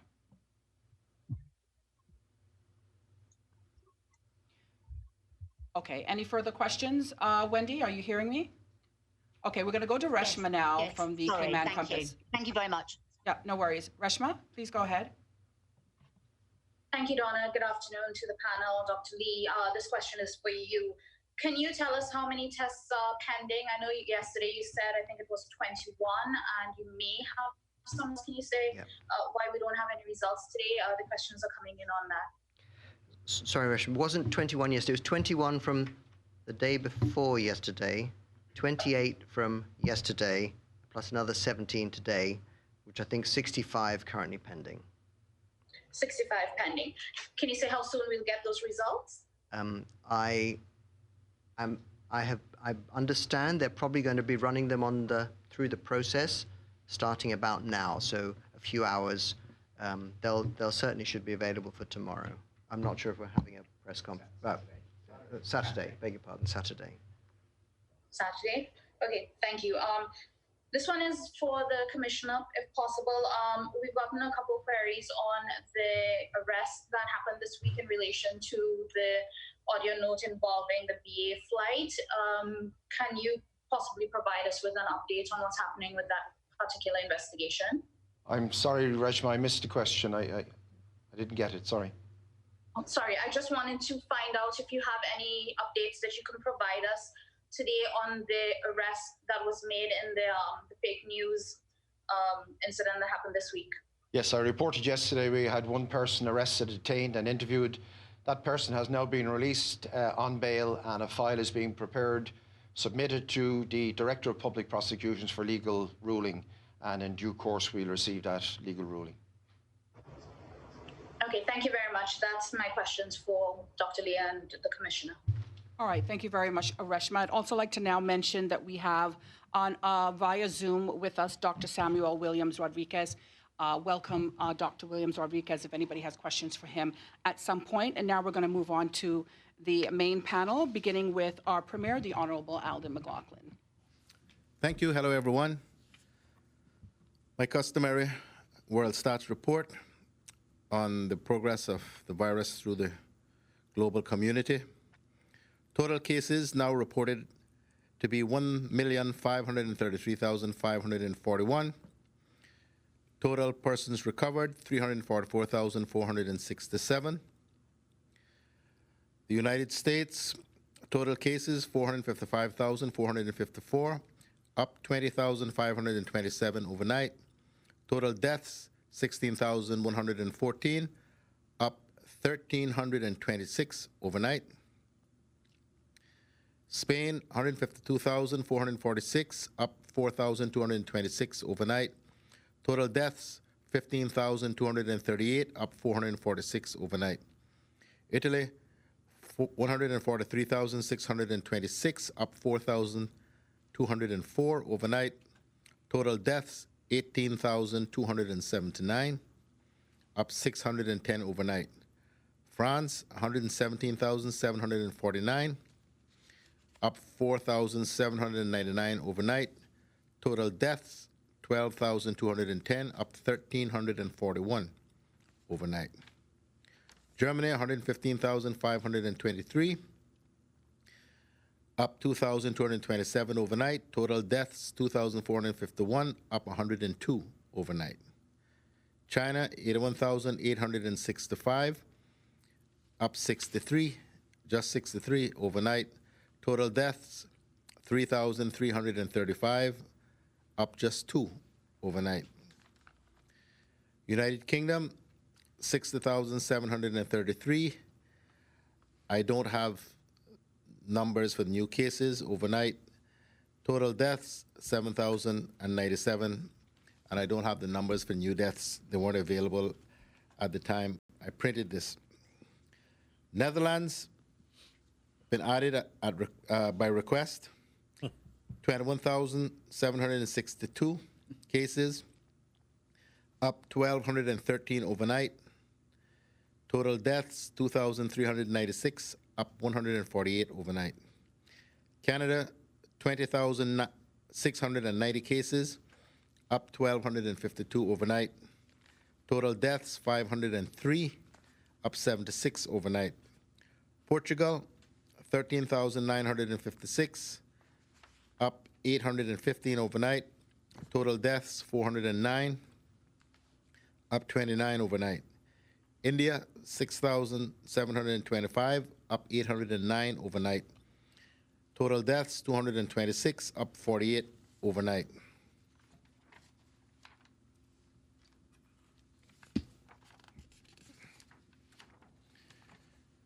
New York State, 159,937 cases, up 8,766 overnight.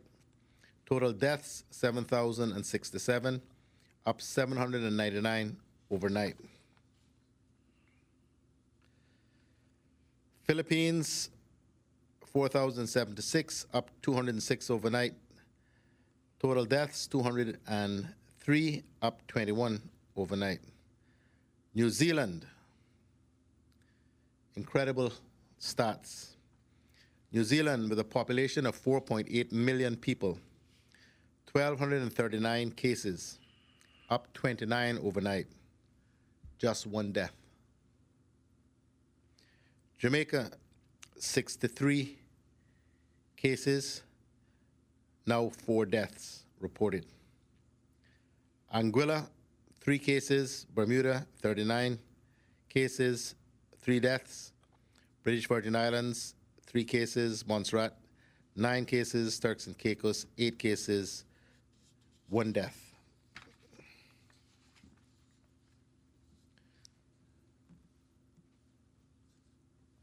So today is Holy Thursday. Tomorrow is Good Friday.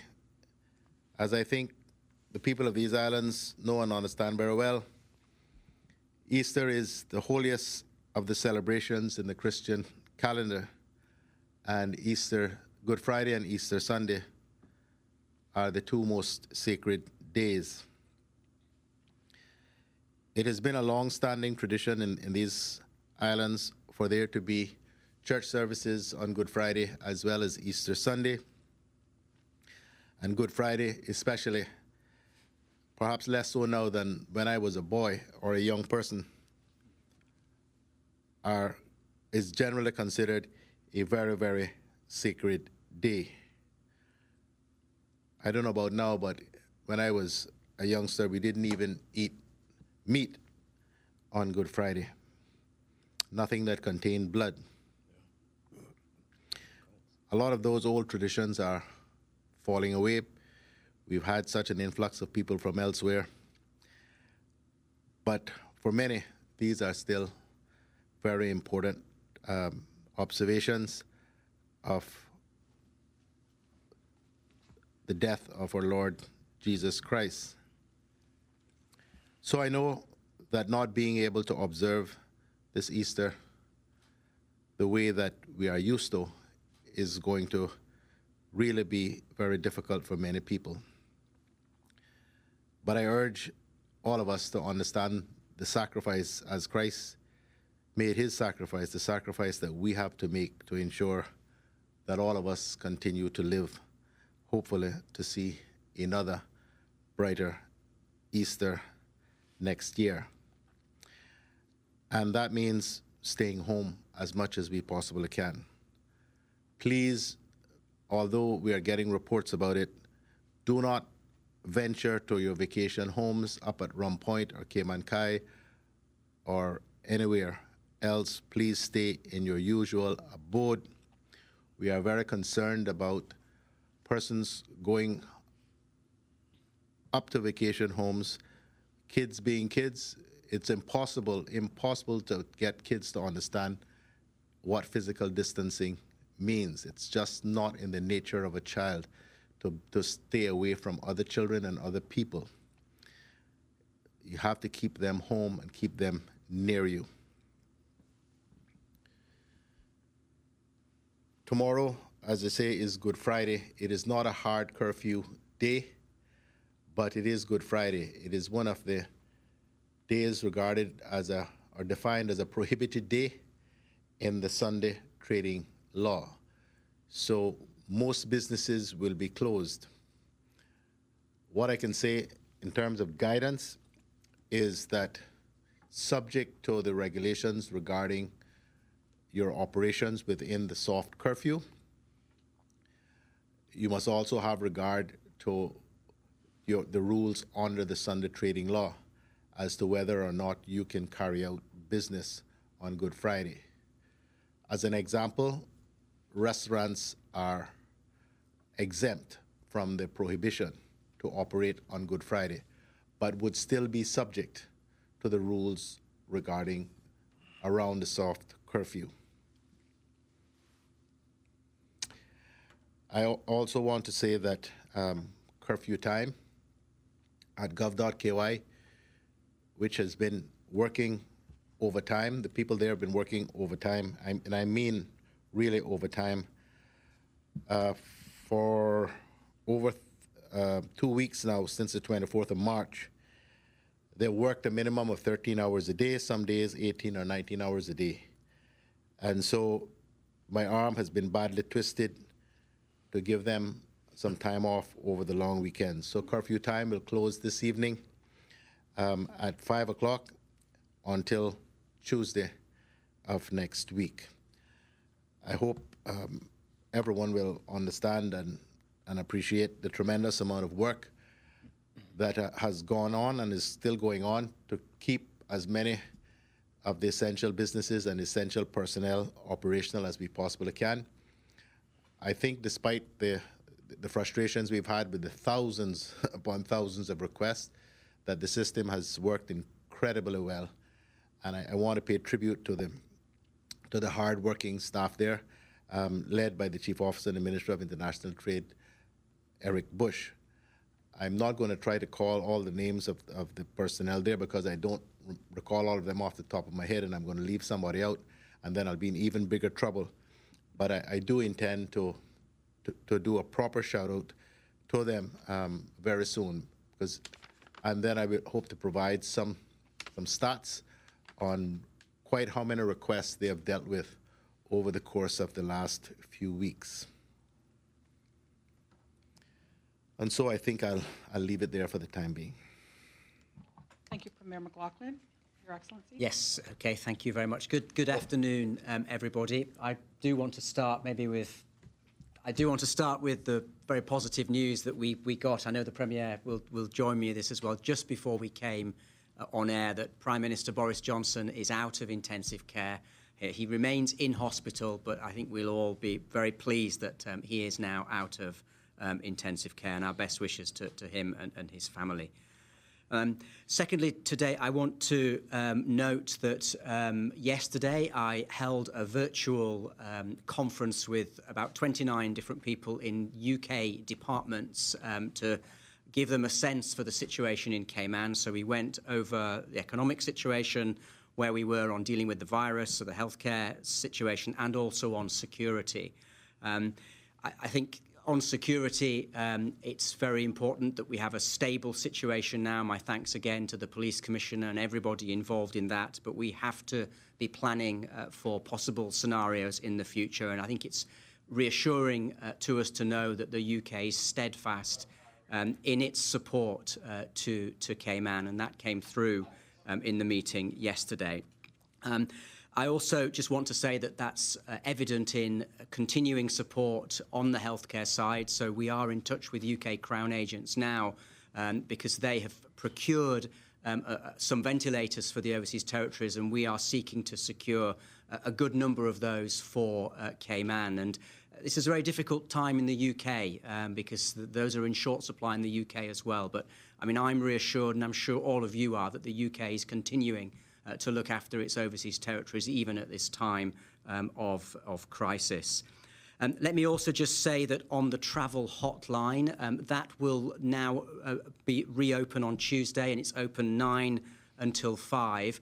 There is a lot of discussion going on internally now about how we can help people who want to leave the islands to do so, and there'll be more to say on that next week. But that please do keep contacting that hotline and giving us your details.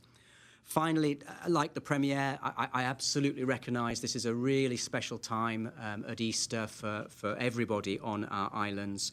And I wish everyone a happy Easter and to enjoy it as much as possible to the extent that we can in the extraordinary circumstances that we have. There is hope that if we lock down for the next 2 weeks and really continue to suppress this virus, we may at that point be in a different situation. But we absolutely have to follow all the advice in the next 2 weeks. Stay home, social distancing. And I thank everyone again for that. And we really do need to keep it going. Thank you. Mayor, you were going to say something before the governor started? Did you want to? Yes, I because I did make a note of it, I forgot. I just wanted to, it's already out there. I saw some news releases about it. The governor forgot as well. I forgot as well. But we are very pleased and very relieved that the United States authorities have released the container that contains, present tense, the ventilators, the masks, and various other things that we've ordered, or HSA has ordered, in connection with dealing with the COVID-19 threat. We really don't want to talk a lot about it, but we just really want to thank from the bottom of our hearts the U.S. ambassador to Jamaica for the intervention that was made, which has, quite frankly, made all the difference.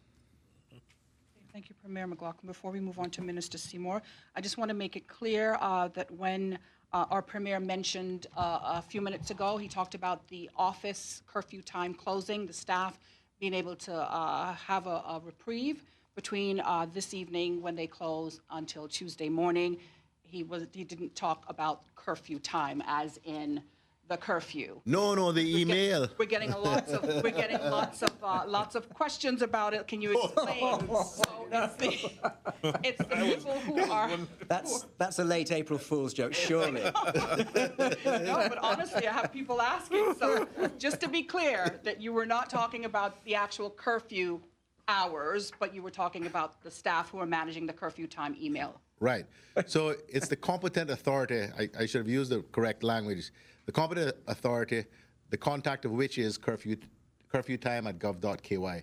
The staff that man the competent authority and that email are being given a reprieve, but everybody else is on the curfew.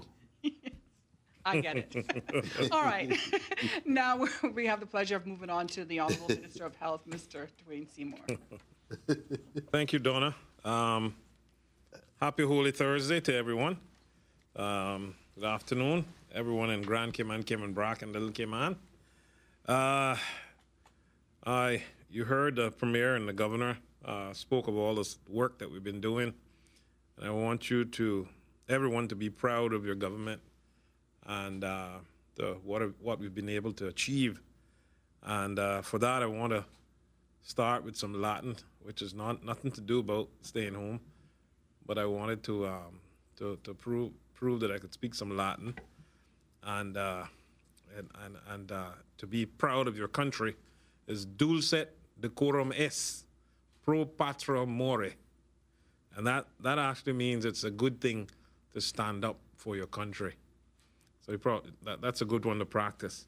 Today I want to thank Reverend Magoo for all he has taught me as a child. And he sent me today's Easter scripture, actually. And today's scripture, he was wounded for transgressions. He was bruised for iniquities. All the while we thought that his suffering was punishment sent by God. But by his stripes we are healed. It's Isaiah 53. So in Ecclesiastes 7:13 through 15, sent to me by my aunt, stop and think about what God has permitted to happen. When things go right, be glad and thank God. When they go wrong, go to God for help. Only he knows what tomorrow will bring. Is this like I've noticed two things that are hard to understand. A righteous man suffers and dies before his time, and a wicked man lives a long life of sin. I thank you. May God bless the reading of his holy word. I want to give a shout out to the hard-working staff at CUC. Give them a silent round of applause and all the hard work that they're doing and their team. We hear you, and we respect all that you do. Also want to give a shout out to CIMDS for all their cooperation, their cooperative spirit. I thank you very much for all that you're doing to work together, public and private partnership, all the medical fraternities, to ensure that we're prepared in case this COVID-19 heightens here in the Cayman Islands. I also want to send a birthday wish out to a former MLA, Miss Esther Ebanks. Happy birthday, Miss Esther. Now I move on to my translations. I thought it was, being it's Easter, to try to have something connected, related to Jesus and some of the language that he spoke when he was alive, and some of the languages that he actually spoke in. And today's translation is coming from Hebrew and also Greek. And the first one I spoke was a little Latin, and he had Latin understanding also. And this is please stay home in Hebrew.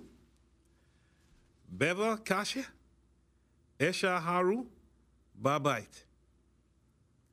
In Greek, please stay home is paraminit esto spite. So a more Greek expression that everyone knows is Eloi, Eloi, lama sabachthani, my God, and everyone knows that, and one that many scholars study very frequent. In Aramaic, which is one of the languages that they taught Jesus spoke in, Tebuta and Shalma, from Ahala Abon, and from Uran Ishu Mishika Yeshua, which means grace be with you and peace from God our Father and from our Lord the Anointed One.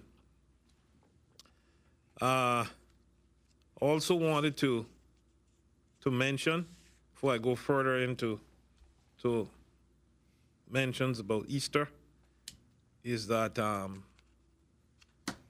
I'm mindful that the landlords also depend on their rent, and I thank you all for your patience with the unemployed.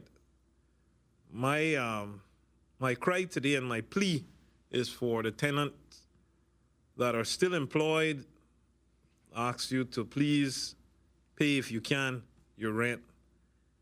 It takes the full pressure off your fellow man that doesn't have a job, that may have to shack up with someone else if they get kicked out, that may give them the coronavirus. And they may be asymptomatic, and you never know, that same person might be the person spread it to you in some public place. So please, let's be mindful and show some empathy, as everyone is hurting. We know everyone is hurting, and we need to comfort. We need them to have comfort over Easter also, so that they too can get some rest. Moving on, just to give you a bit of history, the Latin was the official language of the Roman Empire, but was only spoken by the aristocrats. And the villages of Nazareth and Capernaum in Galilee, where Jesus spent most of his time, were Aramaic speaking communities. It is also likely that Jesus knew enough Koine Greek to converse with those native in Judea, as it is possible he knew Hebrew for religious purposes. The Prime Minister of Israel, Mr. Netanyahu, in May 2014, also said that Jesus spoke Aramaic and he also knew Hebrew. Now, Aramaic, as I'm told, is closely related in dialect to Hebrew and is a sister language. The name Jesus in Aramaic is used as Yeshua, meaning to deliver or to rescue. Some of the well-known Aramaic phrases is when Jesus raised Jairus' daughter, he took her by the hand and said, "Taliti komi," little girl, I say to you, get up. That's in Mark 5:41. The sign over the cross of Jesus illustrates the fact of many languages spoken at that time. Pontius Pilate had a notice prepared and fastened to the cross. It read, "Jesus of Nazareth, the King of Jews." And the sign was written in Aramaic, Latin, and Greek. In Matthew 26:73, one of the first accounts of the distinct Galilean Hebrew dialect is found in the story of Peter's denial of Jesus. Bystanders detected similarities in the accent between Jesus and Peter. Matthew account tells us. I thought that may be helpful, and I hope people appreciate that during this time of Easter Holy Week. By now, we all know quite a lot about the COVID-19 or novel coronavirus, including words or phrases we have not used before, like social distancing, flatten the curve, or crushing it, proper hand washing, hygiene, and most likely you and your families are already doing what is considered best practices at home. What is being asked of you during the soft and hard curfews? For that, we thank you. However, we as a government and our local medical experts still feel there is a possibility that many of us could still become infected with coronavirus. Thankfully, most cases are mild, but a lot of you have been asking, what if I get it? First, I want to send a message of love and best wishes to those who are currently dealing with this. We know that they must be scared, and we hope that each of them will come out of this, and we are rooting for you to get better. And let me be clear, none of us want anyone else to contract this virus, but the reality is that the coronavirus is out there. So what can we do to stay strong if we do get it? We've seen from reports from around the world that we should do a few things to improve our health and boost our immune systems overall so that our bodies will be able to cope through it.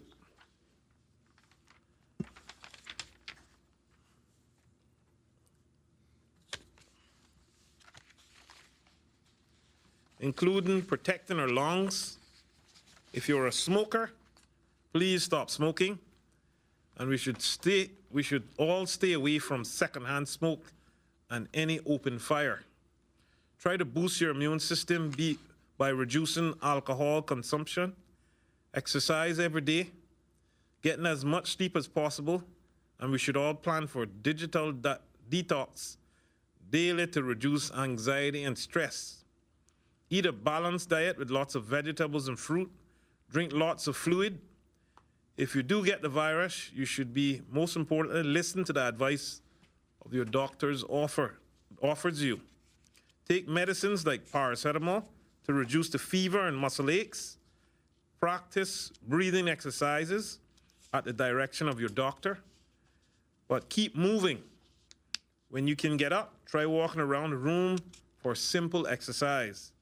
We are all keenly aware of the effects of the coronavirus on us, including the economic impact. As Minister of Culture, I'm pleased to announce that the government is currently in discussions with the Cayman Music and Entertainment Association, CMEA, as to provide a one-time stipend to assist our local musicians who are also experiencing hardship at this time. We are cognizant of the effects of the various closures of locations where local musicians would normally play at, especially on the weekends, and the overall impact of the tourism shutdown. So I would ask for all local musicians out there to please contact the CMA and the ministry's policy advisor for culture on Natasha, that's natasha.powell@gov.ky to register in this regard. Further details will be provided next week on this initiative.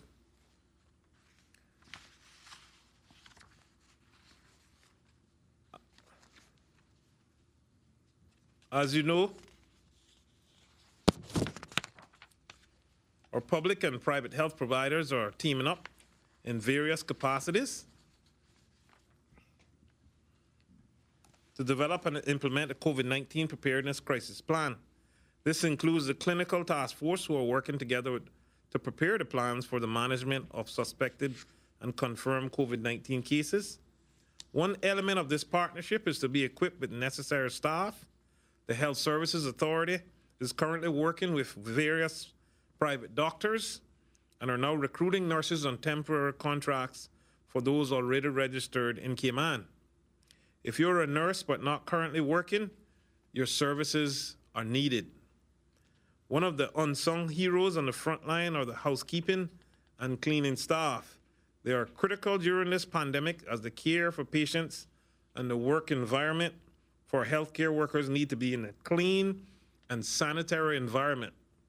HSA is also recruiting for these roles temporary contracts. Please reach out to the HSA directly at hs.jobs@hsa.ky. That's hs.jobs@hsa.ky, or visit hsa.ky for more information. This is a time when our country needs all hands on deck to be prepared for any surge or COVID-19 patients. A shout out for today goes to the men and women of the Cayman Islands Fire Service who have stepped up to help with the emergency medical services, the EMT. Another shout out goes to Tony Williams from Tony Toys for donating 500 N95 masks and 5,000 surgical masks donated by the Water Authority. Thank you all, and God bless you during this Easter weekend, and may we all get no more COVID-19 cases going forward. Thank you. Thank you, Minister Seymour. We're going to move right into questions at this time.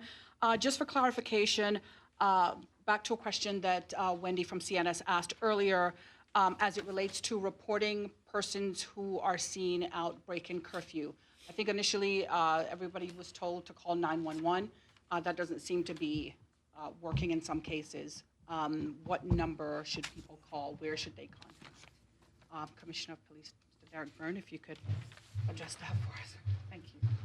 Good afternoon again. 911 is the correct channel for reporting any breaches of curfew or any concerns anyone has in connection with COVID-19, on receipt of that call, it's then directed to the appropriate service, and that creates a central logging system so we can all respond to the calls received. So 911 is definitely the appropriate response channel for anyone that has any concerns around breaches of curfew or anything to do with COVID-19.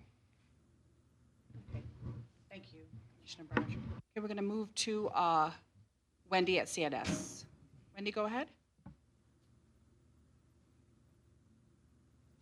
Thanks, Donna. The general question I have is about gas prices.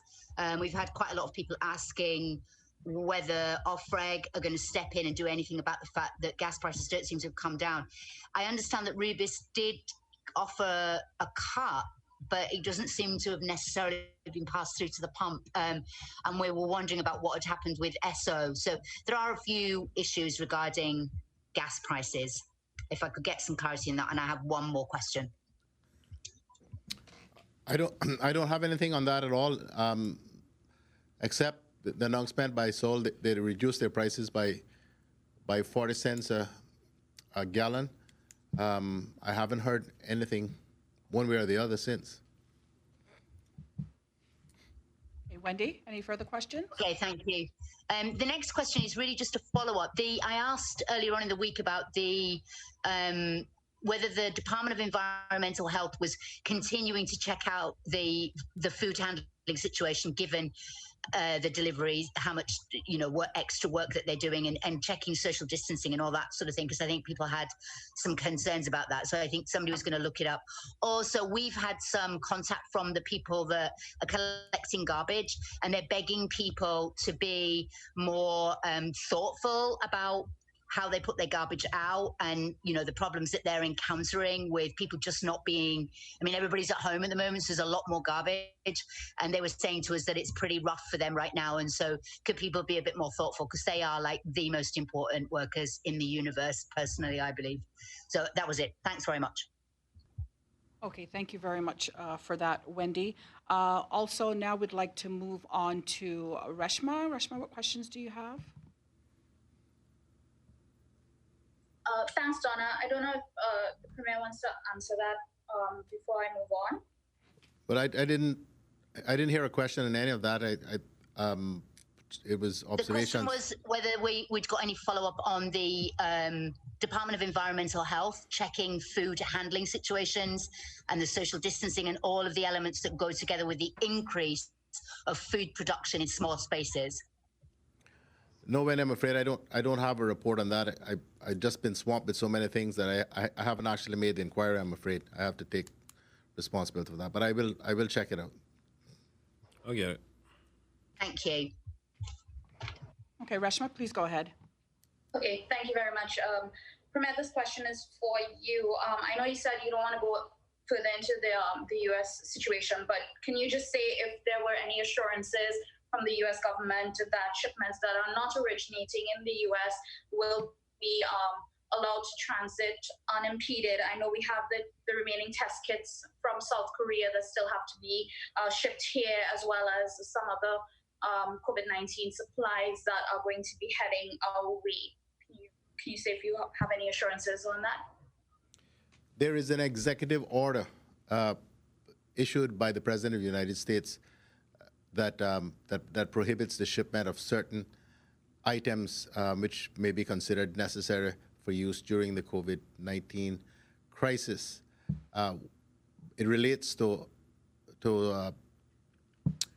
items, equipment, which is fabricated in the United States. These ventilators were actually purchased well in advance of the 3rd of April. They are U.S. made, as were the masks as well. So they did originate in the United States. But they were orders. You have to put orders in weeks and weeks in advance. It's very, very difficult to procure much of the stuff that we need. So we are fortunate, quite frankly, that we've managed to get these here. Now, in relation to the other 35,000 tests, kits, they've gone from Seoul to the United Kingdom. And I can say we've agreed to sell those to Bermuda. I've been on the phone with Premier of Bermuda, and the governor's office here has been in contact with the governor's office in Bermuda. So they've agreed to take those. We have well in excess of what we will need. As we've indicated from the beginning, we bought 200,000 because that was the smallest unit that they were prepared to sell. But we have our brothers and sisters in the territories and more broadly in the region, and whatever we can do to help during this difficult time, we will. And so that particular decision has already been taken.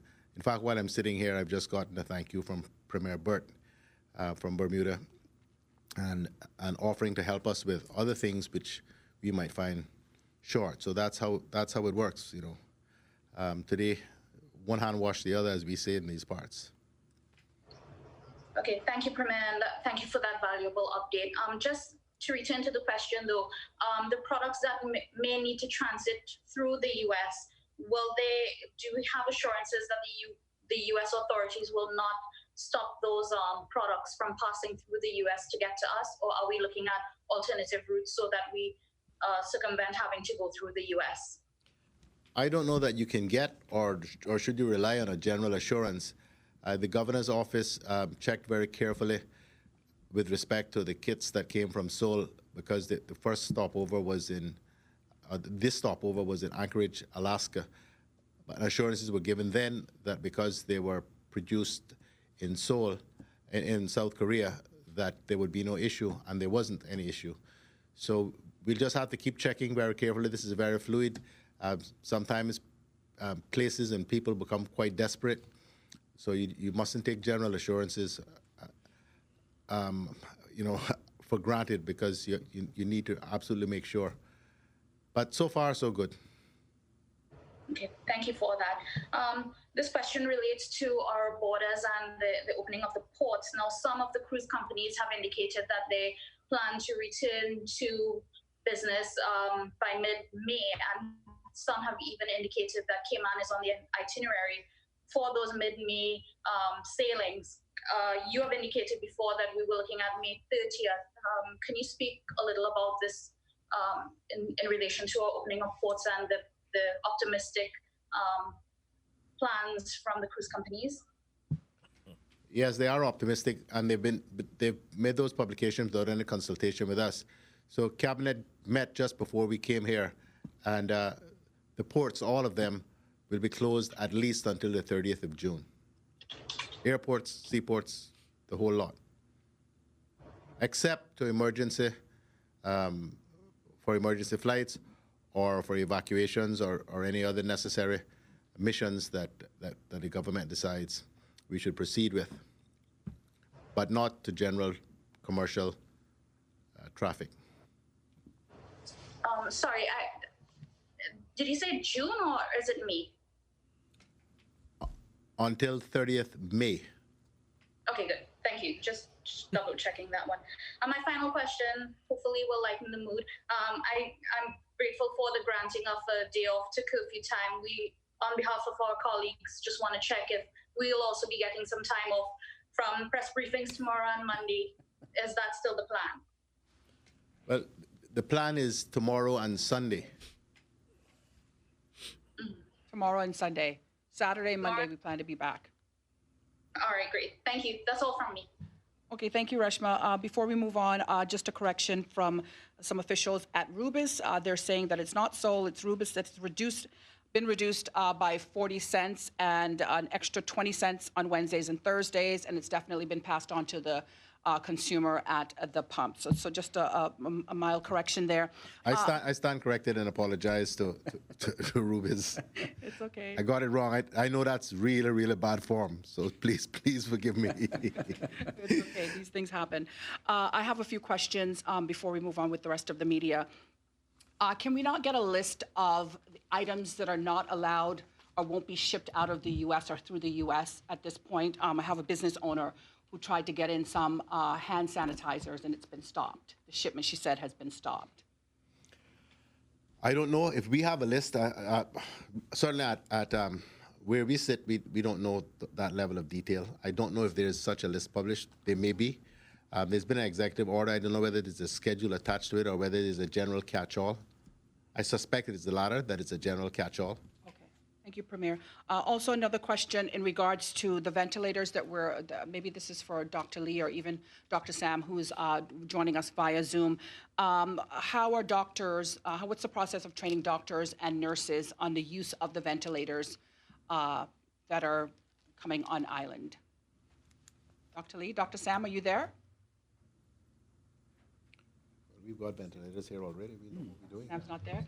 So yeah, how are the nurses and doctors trained? Will there be just a number of them that are trained on how to use the ventilators?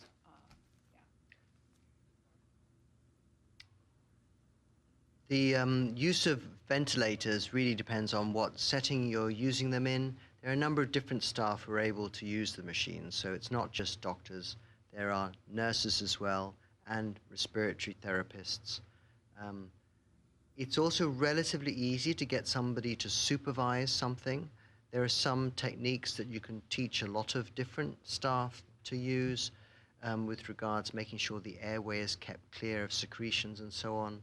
So it is a task that you can break up into parts, and therefore you can teach parts and sort of like have somebody supervise more people who are able to do the less technical roles. I'm not sure if that answers all of the questions. Another thing to consider in this is we have stopped all the elective operating, so the anaesthetists would often be doing their day job of putting people to sleep to have operations and looking after them in the operating theatre. And they are also the same set of doctors who would look after people who are on the ventilators, so therefore we have a lot more anaesthetists around because we're not doing the elective surgery. In addition to that, there are nurses and theatre technicians who also know how to look after people who are on the ventilators in theatres, and they clearly are also not doing that. So as far as skills are concerned, there's quite a wide set of skills, and some of the easier tasks are easy to share, are relatively simple to teach, to share out. Okay, thank you very much, Dr. Lee, for that answer there. Also, I have another question, not for Dr. Lee. I think this one is for the Premier. The million-dollar question. Everybody wants to know how far you've gotten on the talks with pension folks. I know you mentioned the other day that you'd gotten a report or a letter that you had to go through. People want to know when they can expect to hear any more, next week or when? Yeah, well, we've been doing some work on it, and since the governor has insisted we take the day off from this tomorrow, I've insisted that my entire government have to come in either by Zoom or in person. So we're going to work on that. As I said before, I think that I know that there's really only one issue but it's a difficult one that we have to grapple with. There is no argument across the board about a pension holiday, a pension payment or contribution holiday. And I think there's also no real argument about that needing to be for 6 months. And there's really no argument either about allowing persons to have access to some of their funds in their pension account. The real issue is what's the formula, what formula do we agree upon? Because of course everybody's pension account is not the same amount, right? So you have to come up with some kind of formula. So that's what we're grappling with, and so we'll get down to brass tacks about that tomorrow. And as I've said before, both of those though do require legislative change. Even if we agree it just can't be paid out, or the pension holiday just can't occur without legislative change. So we're working on that aspect of it, how we hold a virtual meeting of the Legislative Assembly. I think we found an answer to that as well. So hopefully next week we'll be able to start to move ahead on some of these things. Thank you, Premier. Also a question from the BRAC. Folks there are very concerned about the holidays and the fact that the barge arrival days are not blending with them needing to go and shop on Cayman Brac. Are there any? I know you mentioned that earlier, that you may have to consider, or your cabinet may have to consider some different differences. Right. So we've resolved all that. I keep telling people all the time we have a good commissioner of police. So the commissioner of police has agreed to work with the operations in the BRAC to exercise appropriate discretion to allow everybody to have equal access to the fresh fruit and vegetables and chilled and frozen food. So he's working, or his officers through him are working with the supermarket owners to make sure that works fine. And I've advised the deputy premier and the minister over there, so everybody's in the loop, and the BRAC will be just fine. Okay, all right. That's good to hear, and I'm sure they're happy to hear that over there. Do we have any further questions for our panelists or our other guests in the room from the media? If not, this is your time to speak. If not, we're going to start wrapping up by having our panelists say some final words as we head into a day off. Everybody's happy, really happy about that. So any final words from our panel? I just wanted to give one last shout out to, we keep saying CBC, but I think we need to be specific in saying CBC at the port for clearing all the goods. You guys are doing a very great job and working very hard. I thank you for all you do. Thank you. Okay. All right. Well, we thank everybody, of course, for joining us for yet another press briefing. We are off. We're supposed to be off unless something really major happens tomorrow. We do hope that everybody enjoys their time off at home, in their homes with their families tomorrow. Of course, we'd like to thank everybody who's made today possible. Again, here on CIG TV for another press conference coverage. We'd just like to remind everyone that you can go online to gov.ky/coronavirus to find the answers to your many questions there if you haven't heard them being asked and answered here on air. Also, you can go to eservices.gov.ky for questions as it relates to trade and business licensing, vehicle licensing, and police clearance records and other e-services that are offered by the Cayman Islands government. Also, if you have any employment questions, you can go online and, of course, get in touch with the Department of Labor and Pensions there for any of those questions. All right. Well, once again, thank you for joining us, and we'll see you back here again on Saturday.